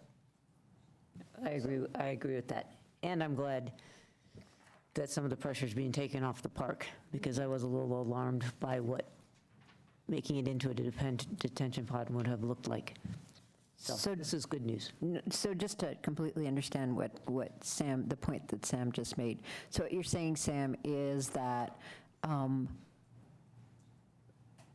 even taking alpine balsam out of the picture, some sort of detention may have been needed anyway. Yes, yes. And so because there's other waterways, as Chris just mentioned here, but doing those mitigation projects is something normally that Public Works would undertake, right? And it would be attributed to floodwater, and it would be part of the utility function. And so I just didn't think we wanted to tangle up the cost for something that has a broad benefit in a specific project.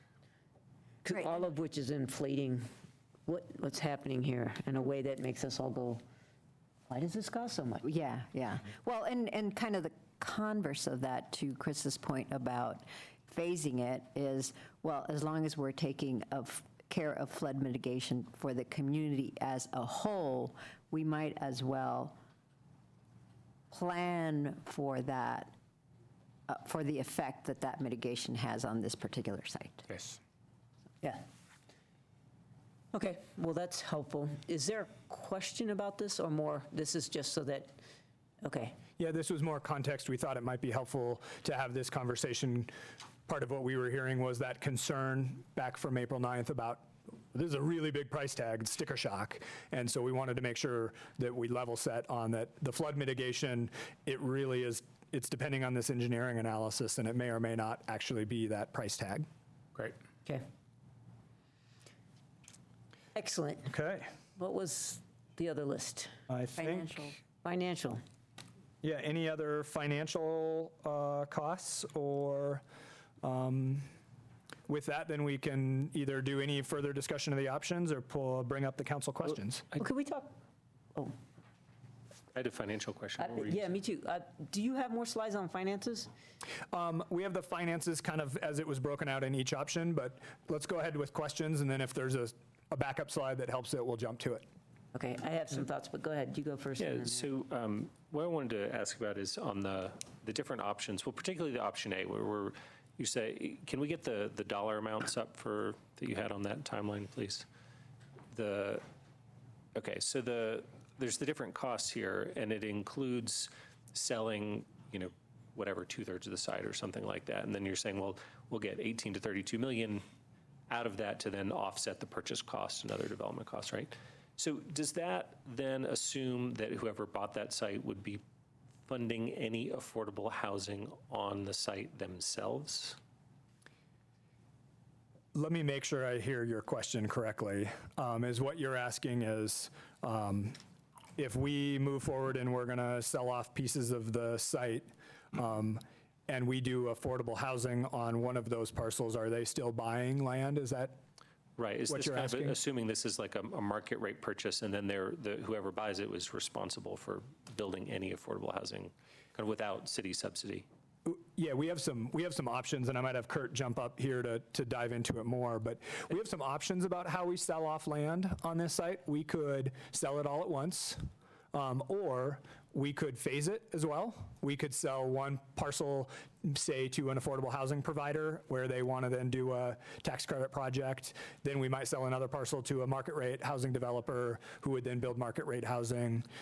So we have some options, or we could sell the whole thing and somebody could master develop that whole piece with a combination of affordable and market rate. So we do have some options, but then I think Kurt might be helpful to. And Kurt, as you come up and answer that just what I'm trying to get at here is that when we're looking at the finances, of course, housing and particularly affordable housing is a major potential goal for this site. We've talked about it a lot, and we want to see how that goal tracks through the financing, because it seems like right now it's not in the financing at all, and so option A right now does include money for. But Kurt, please, if you could. So Kurt Fernhauer, Director of Housing and Human Services. So I think one of the concepts here, which you've rightly identified, is the affordable housing component is separate from this. So someone would purchase this property for $18 million. They would have to create affordable housing in some way, either on the site or off the site or whatever the options are. We've been looking at this as what affordable housing could be created within the confines of the site without further investment. So similar to how it's done at 30 Pearl, different parts of the site facilitate that, or one part of the site will put money into the other affordable components of the site.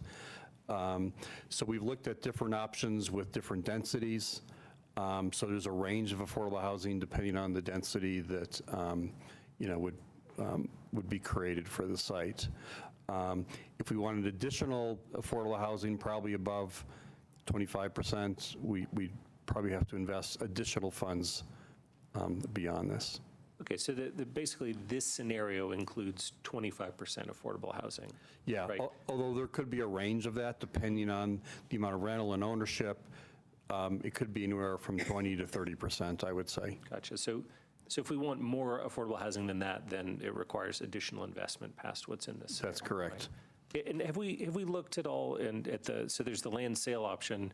Have we talked at all about donation of land to an affordable housing developer, something like that? Is that one of the scenarios we're looking at?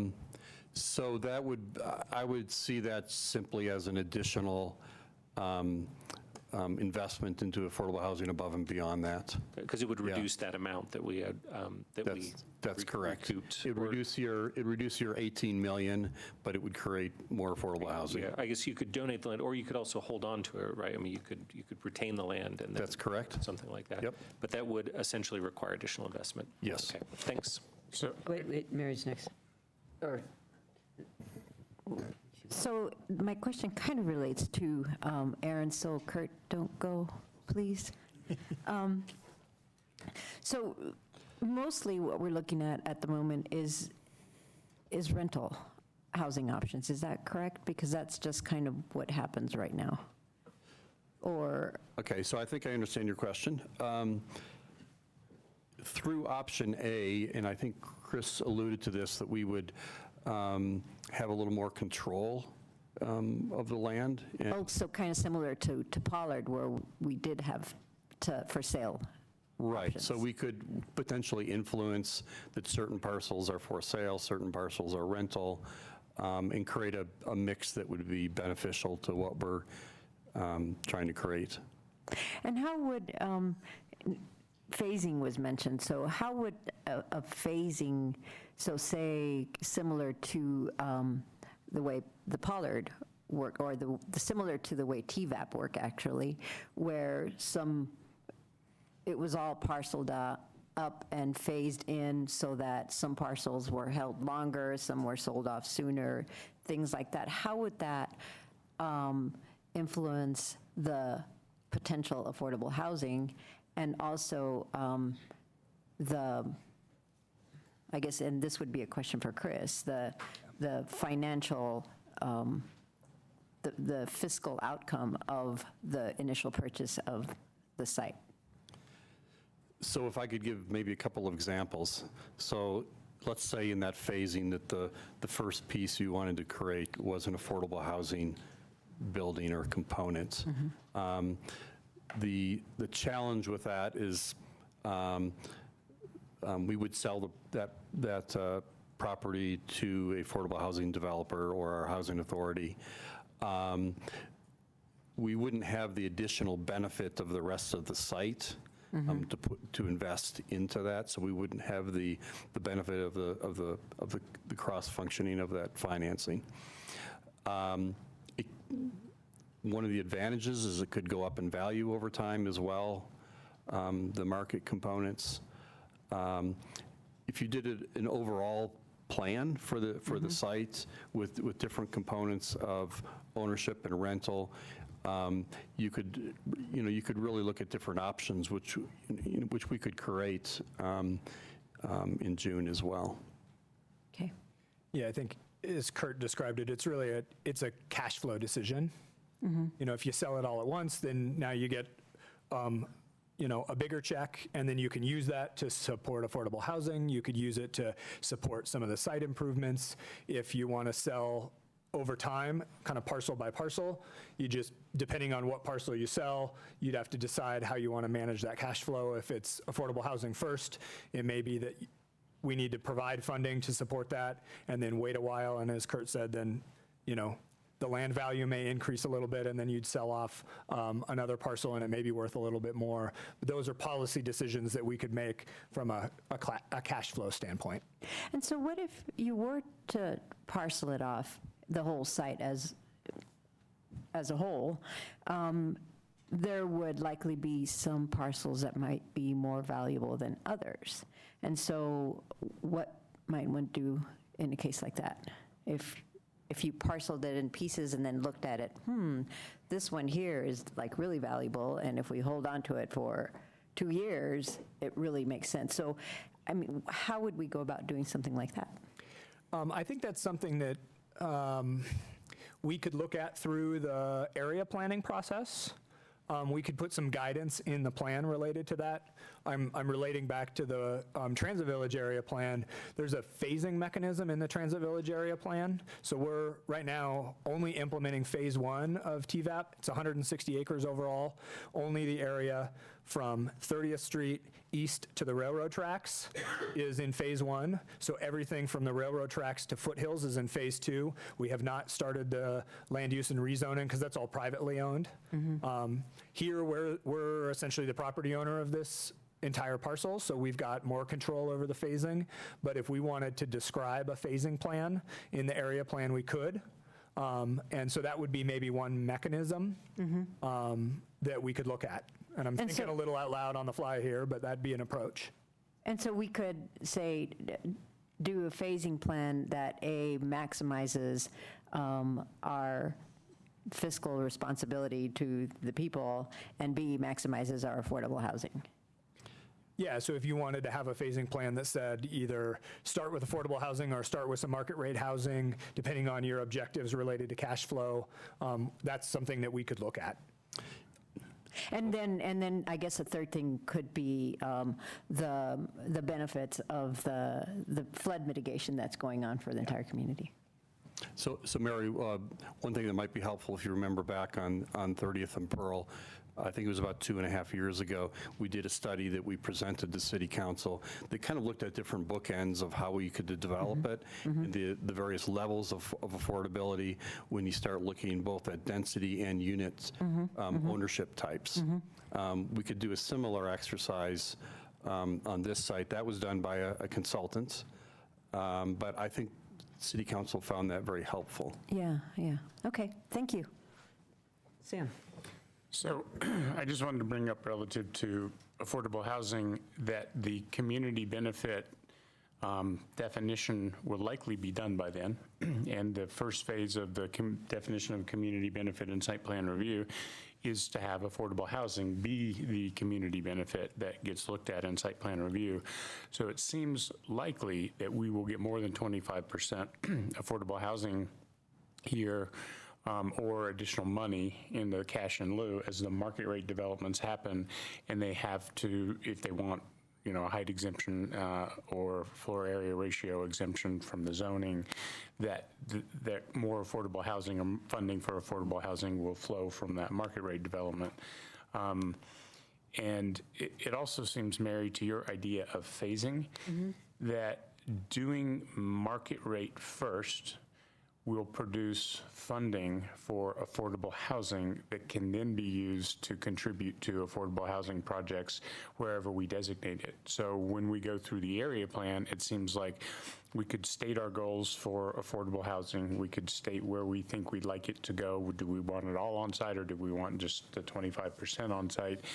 And kind of think through the mechanics of how the market rate will fund the affordable. And so the money would definitely be in place by the time the affordable came, whether or not the land was donated. We might have other options with that. So it seems like that should be part of the direction we give at the area plan discussion, is how we want that to work. But I thought Pollard was a really well done example. Yeah, well, and I think that's kind of what giving the direction of maximizing affordable housing would be. I mean, I wouldn't want to constrain it to say, let's have the market rate happen first. I just want to say, do a phased plan and see how we get the affordable housing maximized. Right. Thanks. Well, and Sam, thanks for that. Of course, the community benefit would produce additional funds if the buildings are above a certain density level, right? So, yeah.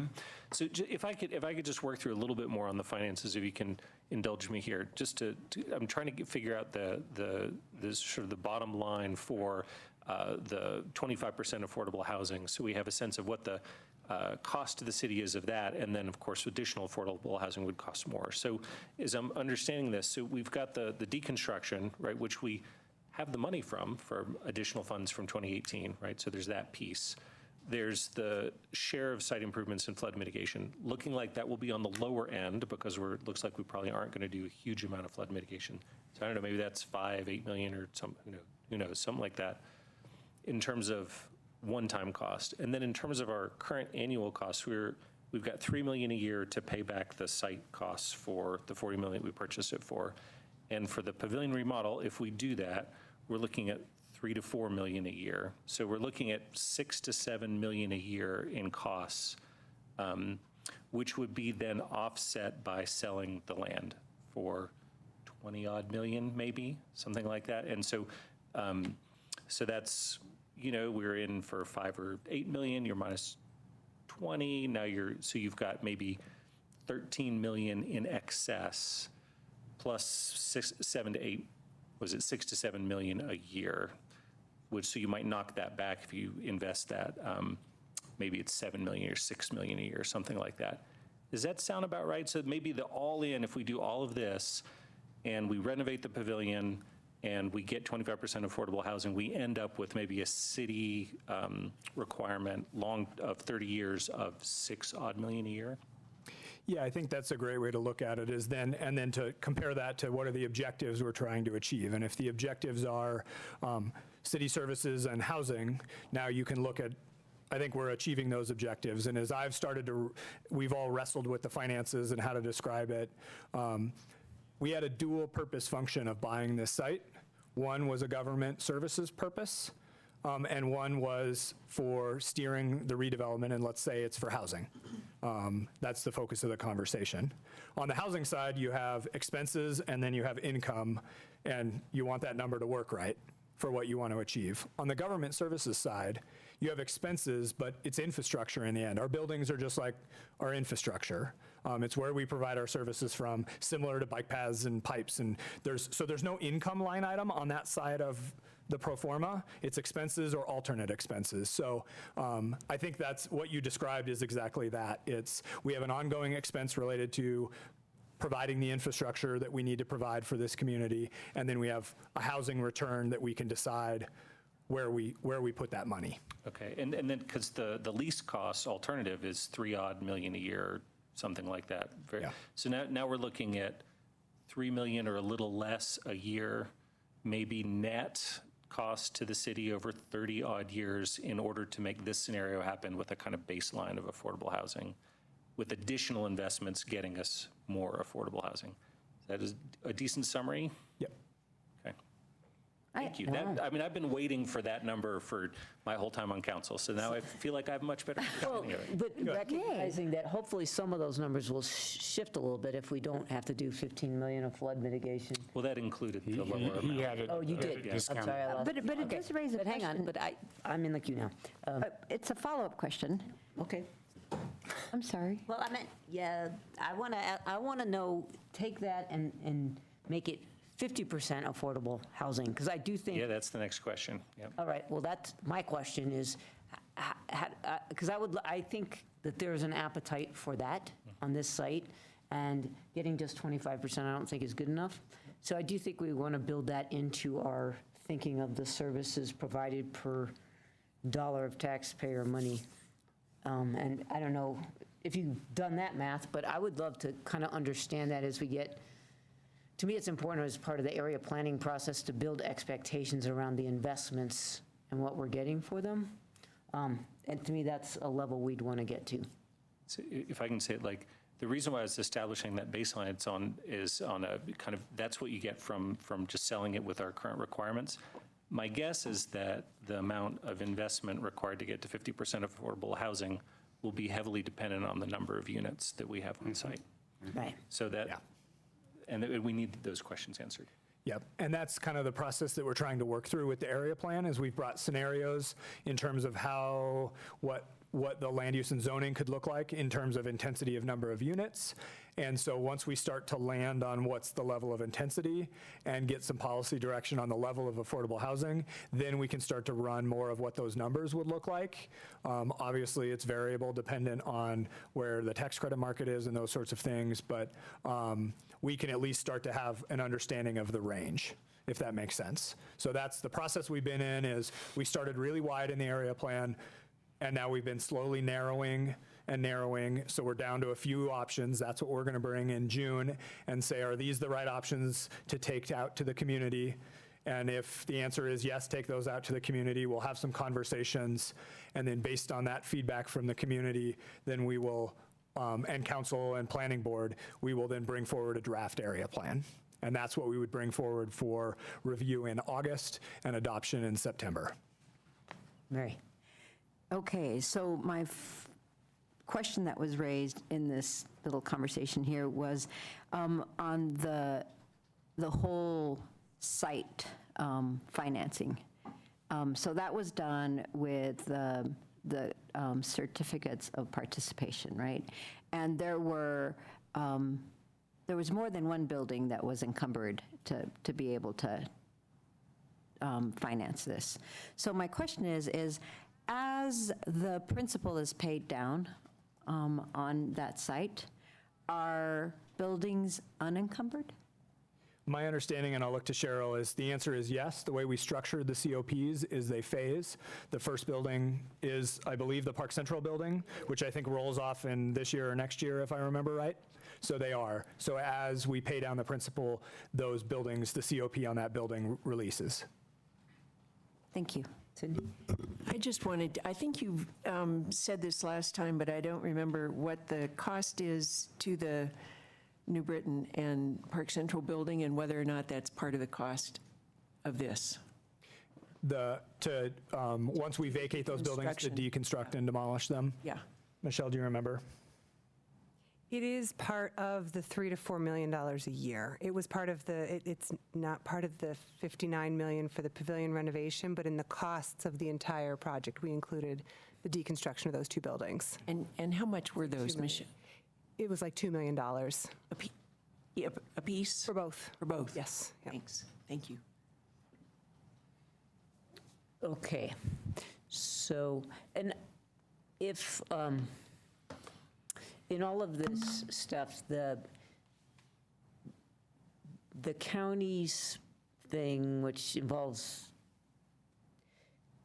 potentially affordable housing on yet another site, I don't know how you begin to weigh that, but To me, that's also kind of interesting, and is that also a discussion that happens in June? Yeah, actually, that was the last thing I was going to bring up, was related to the letter we received from the county and the feedback we had heard from council the last time we checked in on Alpine Balsam was to bring forward options related to the county. So that will come on June 4th. If council has any specific questions related to the letter from the county that you would like addressed on June 4th, it'd be great to hear them tonight. But that is a discussion that we were planning to have in June. Bob, Sam? Okay. Well, I guess the question I have for the county, you can ask them this, or maybe they're watching right now, is what are they willing to pay, and how much housing does that displace? In other words, they mentioned 2 acres, and so how does that 2 acres fit into this $18 to $32 million in proceeds that we feel we can get from the land otherwise? If they weren't a buyer, are they willing to pay market rate? I get the fact that there's 17 acres up at Iris and Broadway that they're dangling in front of us, but that may be available anyway, so I want to take that off the table. And so what are they willing to pay? And then you guys can do the analysis of if county offices go in those 2 acres, how much affordable housing are we losing by virtue of taking those 2 acres out of the equation? Can I ask a question, though? Why do you think that if they don't build their county facility here, they have to build it up there? I believe, maybe I'm wrong, I believe that they've decided to have 2 acres of land someplace. And they have 17 acres of land. So they can buy 2 acres of land and vacate 17, or they can buy 2 other acres of land someplace else in town and vacate their 17, or they can just shrink their land to 2 acres. They only need 2 acres, and they've got 17. So they've got 15 excess acres. So I don't want us to rush into a decision to sell them 2 acres so we can get 17, because I think somebody's going to get 15 to 17 acres up there to develop into affordable housing or mixed use, no matter what. Gotcha. So can Sam, I call and it then on that? Aaron. Oh, Do you mind, Sam? I think the intensity levels that they'd be looking at Alpine Balsam would be higher than you would put at Iris and Broadway. So I think I don't think it's quite a 2 acre to 2 acre kind of thing.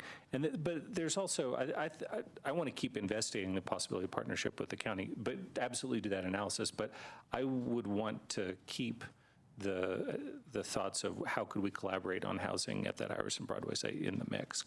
I definitely want to do that, but this is not cheap land. I mean, we bought it for $5 million an acre, and we're talking about selling it for $5 million an acre. And if I were the county, I'd be asking myself, if I need 2 acres, as dense as they want to make it, is this the land I want to be buying? There's probably land in East Boulder and other places that's a heck of a lot cheaper than $5 million an acre. Yeah, for sure. I know there are synergies too for them with mental health partners, the county, but anyway, let's keep it on the table and keep analyzing, which is what I would say. So we have somebody from the county here. It looks like maybe we'd like to hear from them. sorry. Okay. Why don't you come on up? Yep. Yes, I'm from the county. James Butler, Boulder County Building Services.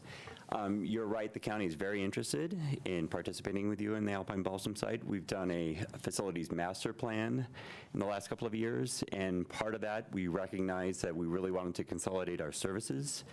And so from that viewpoint, the Alpine Balsam site is much more attractive to us than developing the 17.7 acres in Iris and Broadway. Like you guys have discussed about buildings nearing the end of their useful life. Our buildings on the North Broadway and Iris campus are near the end of their useful life. And so we would be looking at some kind of way of dealing with those services somewhere else. And with our facilities master plan, it is the number one site for us is the Alpine Balsam site. And I think it would be reasonable to suggest that a market rate would be something that the county would be interested in, but that's not my decision. But it seems like that would be something that we would be working with the city on.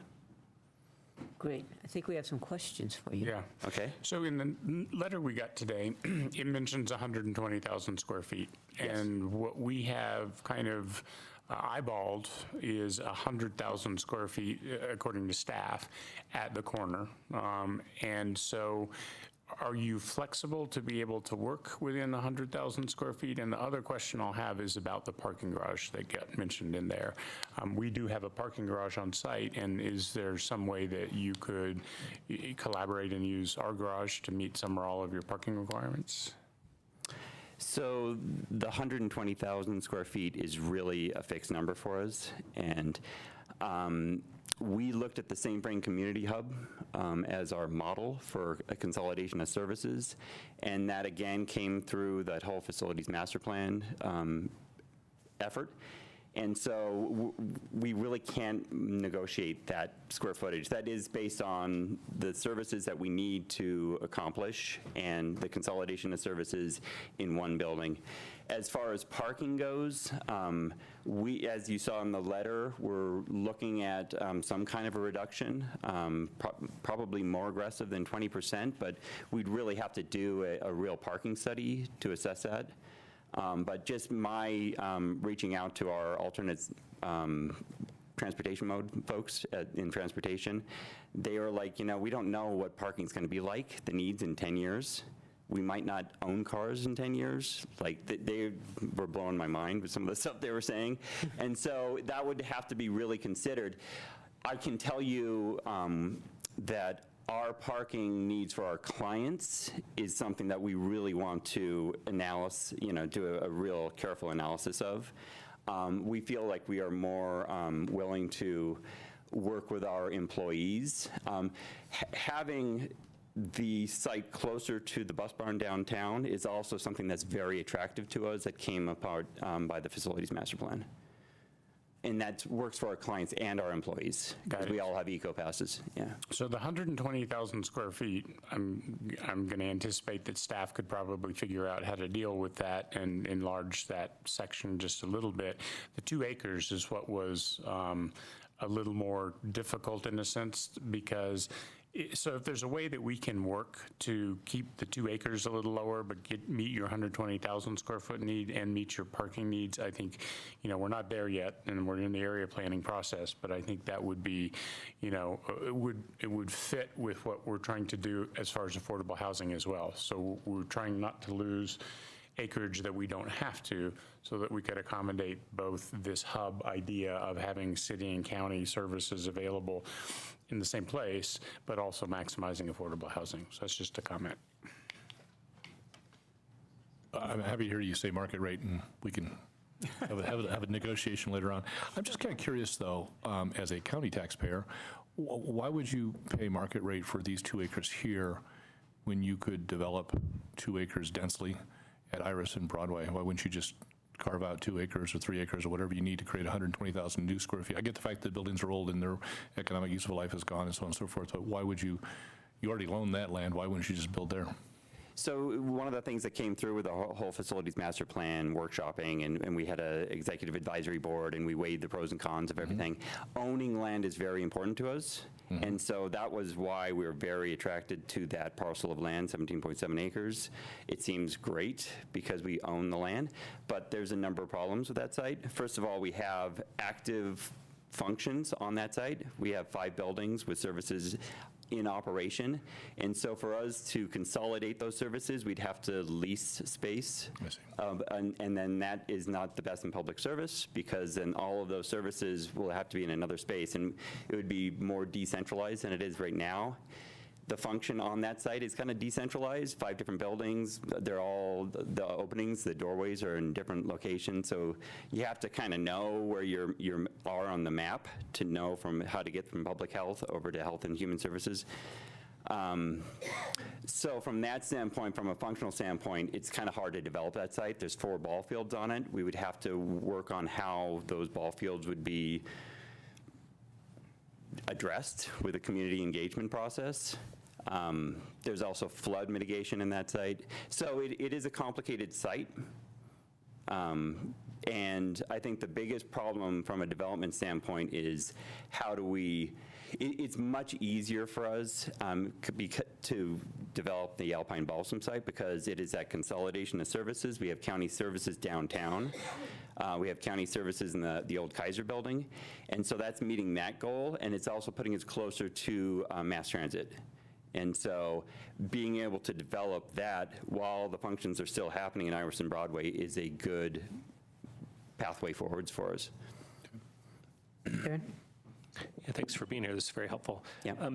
And I think in your letter you mentioned a date that you need to know by. It was coming up real quick, right? What was the date you were? It's like end of June, maybe something like that.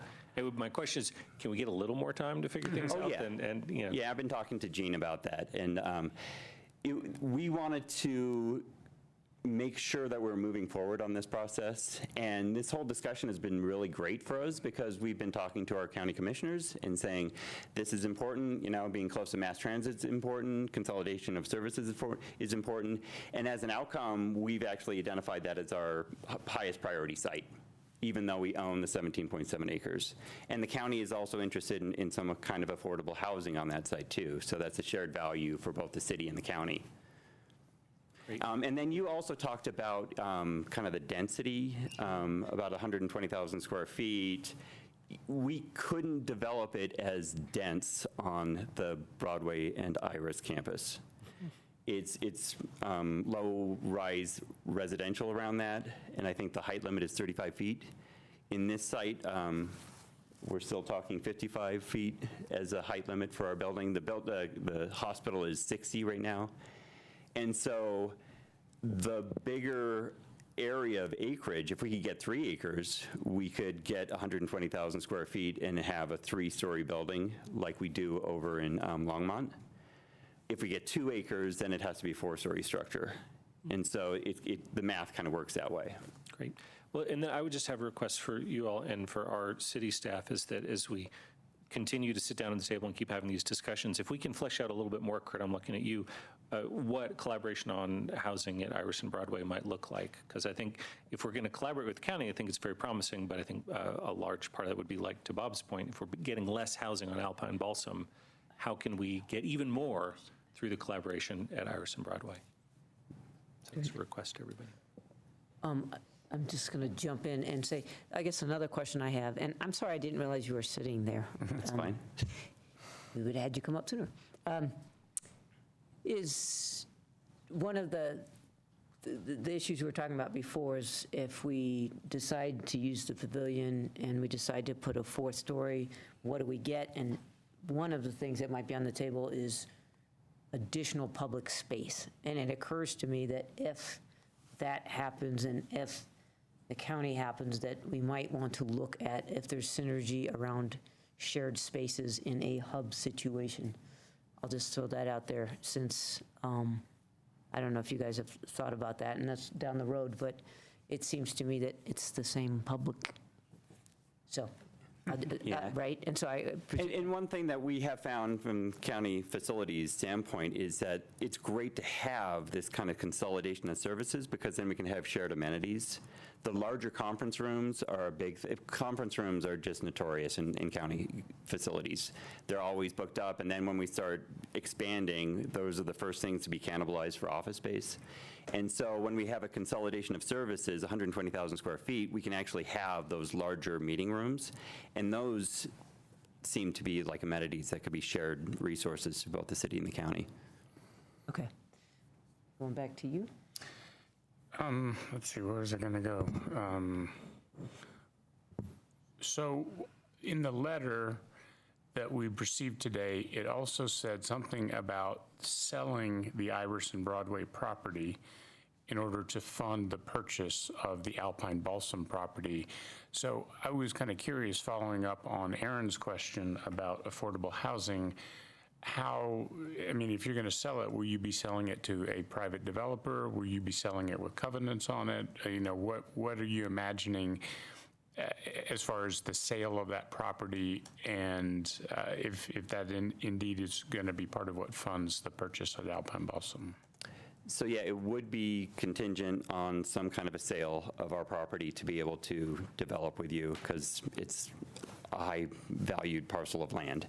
And this is more of a question, I would say, for Kurt, to what is an affordable sale price to make affordable housing work on a parcel of land like that? I know it's not market rate. I think that if you just put it out for market rate, you would get a high return on your parcel of land.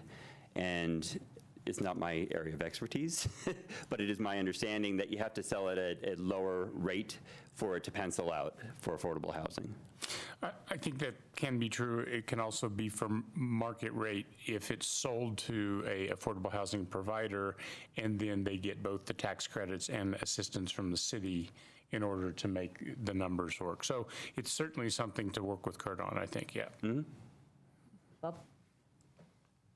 So thank you for the extension on June 30th. Obviously, I guess we'll try to move as quickly as you want us to, but we would obviously need more specifics. No, I feel like we can. Yeah, but whenever we get to specifics, and whenever we start talking about numbers, I would personally be interested in what a land swap would look like. I don't know if money changes hands one direction or the other, but if you guys are saying you don't need the 17 acres anymore and you really want 2 acres or 3 acres from us, I'd be interested in what that would look like and whether you think somebody needs to pay somebody as part of that transaction. So I guess think creatively. Absolutely. That's interesting, yeah. That is. The other thing too, those 4 ball fields, the county is not, it's not our mission to provide any active recreation. And so it's kind of an anomaly for us to have 4 ball fields up there. It's more of a city activity. We do more parks and open space. Okay. Much to think about here. Anything else? I mean, for the county? No, not for the county. All right. Hey, thanks so much. Thank you. Sounds like some opportunities. Okay, so the question, can you put the questions up we need to answer? Let's bring this home. Okay. Okay, I think we agreed to, thought we agreed to 2, yes? I think we've effectively agreed to 1. Okay, have we, okay, well, let's be a little let's be deliberate about that, specific, be yeah. specific. Mary? So I would like us to ask staff to come back with a phased plan that considers maximizing affordable housing, looks at the fiscal responsibility that we have with the site, and also takes advantage of the flood mitigation that's already happening. So those would be the 3 things that I would want in the phased approach. Can I ask a clarifying question? Yes. When you say maximizes affordable housing, does that mean nixes a city-county hub, or on the additional acreage, maximize the affordability of the housing? Does that make sense? I mean, it might nix the county possibility. I just wanted to know what you were implying. Yeah. No, I guess it would imply that it might nix it, yes. So, Aaron? Sam, you can go ahead. Sam? so I would just say that if we're going to think about maximizing affordable housing, we have to think of both the Iris and Broadway site and the Alpine Balsam site. And so to the extent that there is some potential creative transaction that would get the county facilities located there in a hub, but also facilitate a bunch more affordable housing over at Iris and Broadway, and then what's left on the remainder of the Alpine Balsam site, I think we should look at it as a whole if we can. And so I do like the phased approach as a option for us to look at, and so other options to look at might include, selling everything at once. If we can do a transaction with the county and a transaction with an affordable housing provider to be the master developer, and they figure out the mix of affordable and market, because that's what they're good at, then I could see selling it at once, the western portions at once to an affordable housing provider and letting them figure out, A, what's can be maximized here, and potentially B, how can they work with the Iris and Broadway site. Are people tracking with that? Was that mostly nodding? Yeah? Yeah. Okay. Yeah, I'll agree with that, with what Mary said, and then as amended and added onto by Sam. And I'll just say, kind of, staff, you talked me into option A. I think it's looking like it can work out, which I've not been convinced of up until this evening. So thank you for all of that information. So I think taking those next steps to flesh out the area plan makes sense. The thing that I think is really important is as part of that area plan is to look at the scenarios that, so that to Mary's point that we're maximizing affordable housing. What does that look like? So, when we put together our area plan, what are the different options and how much affordability do they get us? Because like Zan, I want to see that 50% level, if at all possible, or if not more, if we could make it happen. But with the caveat that look at the pair of both sites, because I'm willing to work with the county here if we can get even more housing somewhere else. But it's just that so important on the scenarios in the next step and the finances and how much affordability we can get for how much city subsidy. Rabbi. So if we move forward and do all of this, it'll obviously come back to us, but will this then go out to the community and get community engagement in terms of the options that you guys come up with? Yeah, so that'll be the next step. On June 4th, we're going to bring those options to council with really the key question of, are these ready are all of these options, or which of these options are ready for public review? So it's a check-in with planning board and council on that. Then through the summer, we'll be doing that community engagement on those final set of options. Okay, and so does this kind of, I guess, negate the previous options that you guys had come to us with, with the different number of units and where the buildings were placed? Is this kind of starting over again? Or no, I think we've been in a narrowing process. So we started with a very wide range of options. The vision plan was kind of a lot of potential uses on the site. We've then been narrowing, and so now I think we've got a mix of city services, maybe county services, and housing as kind of our down to kind of 3 main uses. And so we're going to bring that set of options. So I think it isn't about, I think we're building upon those previous options and narrowing. Great, thank you.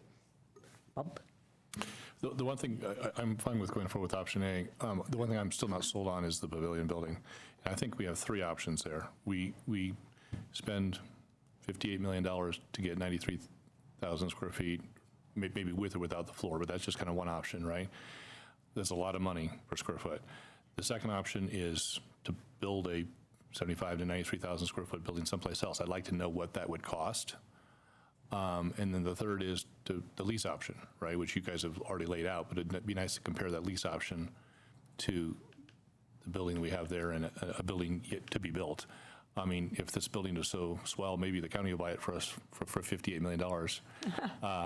It gets you almost your 120,000 right there. I suspect they won't, because I suspect that they can build a 120,000 square foot building for less than $58 million.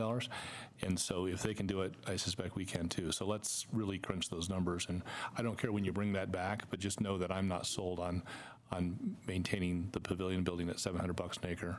If you can make that not $700 an acre, I can be persuaded. Per square foot, I'm sorry, thank you, not per acre. Per square Can I foot. colloquy on that? Do you have a sense of how much of that, just off the top of your head, is the street improvements and all the other site stuff?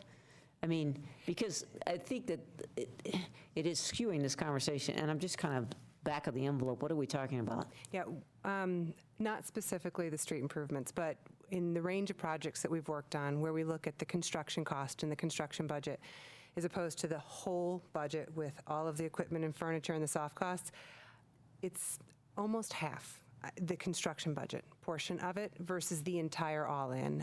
It's a little bit more than half, but that's what we typically find working on a number of other projects in the city, that when you put the all-in there, you nearly double that price. But I'd suggest, I think Aaron made this point earlier, take the furniture out, because we're going to have furniture no matter where we are. Under all 3 scenarios, lease, build someplace else to use, is going to be the same furniture, right? There's soft costs on building and renovating versus leasing. I get that, so you should factor that in. Break it out, but factor it in.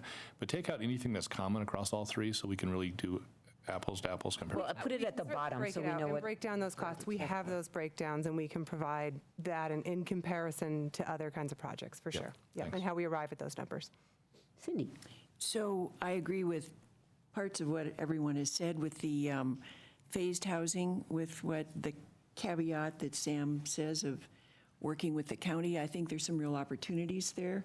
I think Bob brought up some really important points about cost and also looking what it may be like as the city moves east, which it has been doing steadily, to locate that somewhere else where the costs may not be so great for city consolidation of staff. So, but it looks good, and I'm looking forward to seeing what the numbers are when we come back. I guess one other, I totally agree with what's being said here. And I think when you break out costs, it'll be much easier us to get over our sticker shock and actually compare the apples to the apples. I also, I guess, and I don't think there's a number that's attached to this, but I think the reason why I keep coming back to a hub is because I think there's an added public benefit to that versus having to go out to where Walgreens Circle, or what is the place where Green? Center Green. Center Corner. Green. Yeah. I don't know, I always think of, There is a Walgreens nearby. I always think of that, to try to find city staff. I mean, anyhow, and I don't know that you can quantify that, but I do think that when we try to compare things, that we need to put, well, what are we getting for it? And so some of those like that, and we're also giving some stuff up, so we need to be clear about both sides of the equation, but I just think that there are some things like that where we're going to make improvements on getting services to the people, especially around human service stuff, which I think is a great need for us to deliver better, so, or make it easier for people to get their services. So I guess I'll just throw that in. I don't know how you quantify it, but it's a reason to try to pull this off. In addition to I already said it before, I think the expectations of percentage of affordability of whatever gets built is going to be important, so.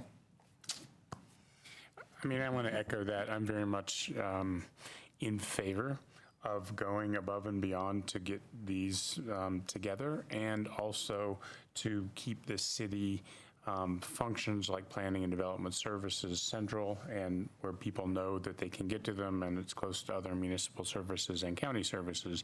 So I see a lot of value in that. It's worth a little bit of extra money if it's spread out over 50 or 100 years.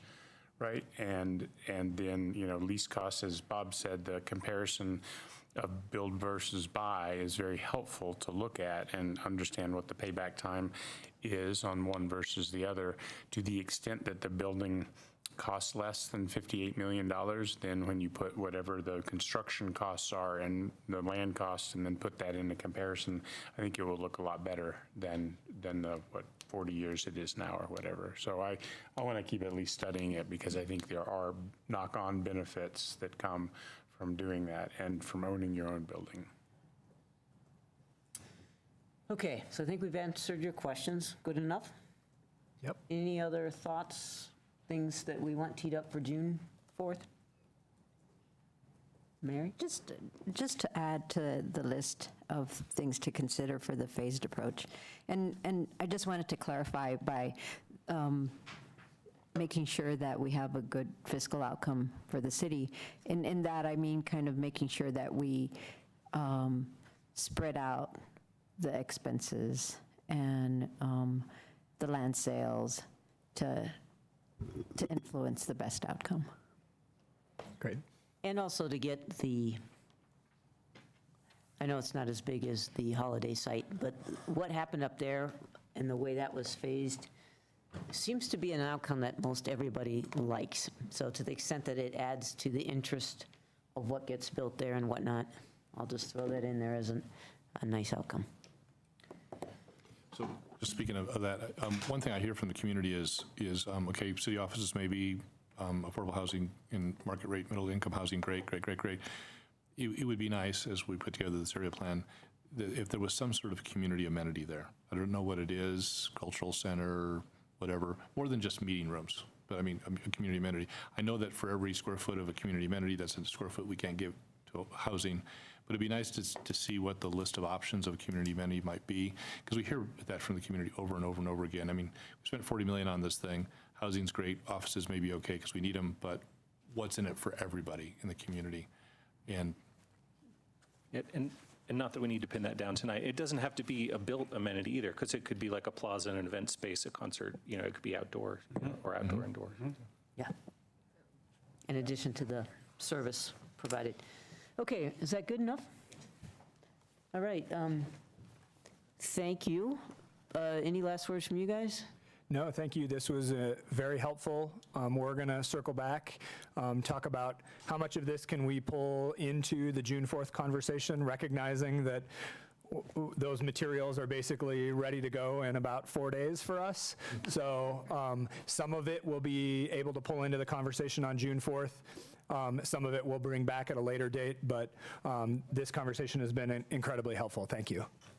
Great, well, what you guys provided really shed some light tonight. No, and thank you. I want to thank staff for pulling this together so quickly and so well, so. Very helpful. And a big credit to the team, and they've rallied over the last month to pull all of this work together. So it was a great team effort. Thanks, everyone. Great. And thank to the city attorney's office for the confidential memo. That was very helpful as well. Great. All right, anything on process here? Finishing early? All right, and unanimously. All right. I'm not sure Lisa would. Well, that's true. Shocking. Anyway, great job. Both of you, great job. Get a head start on tonight. We're going to start. Nothing like Yeah, right. Let's get that done.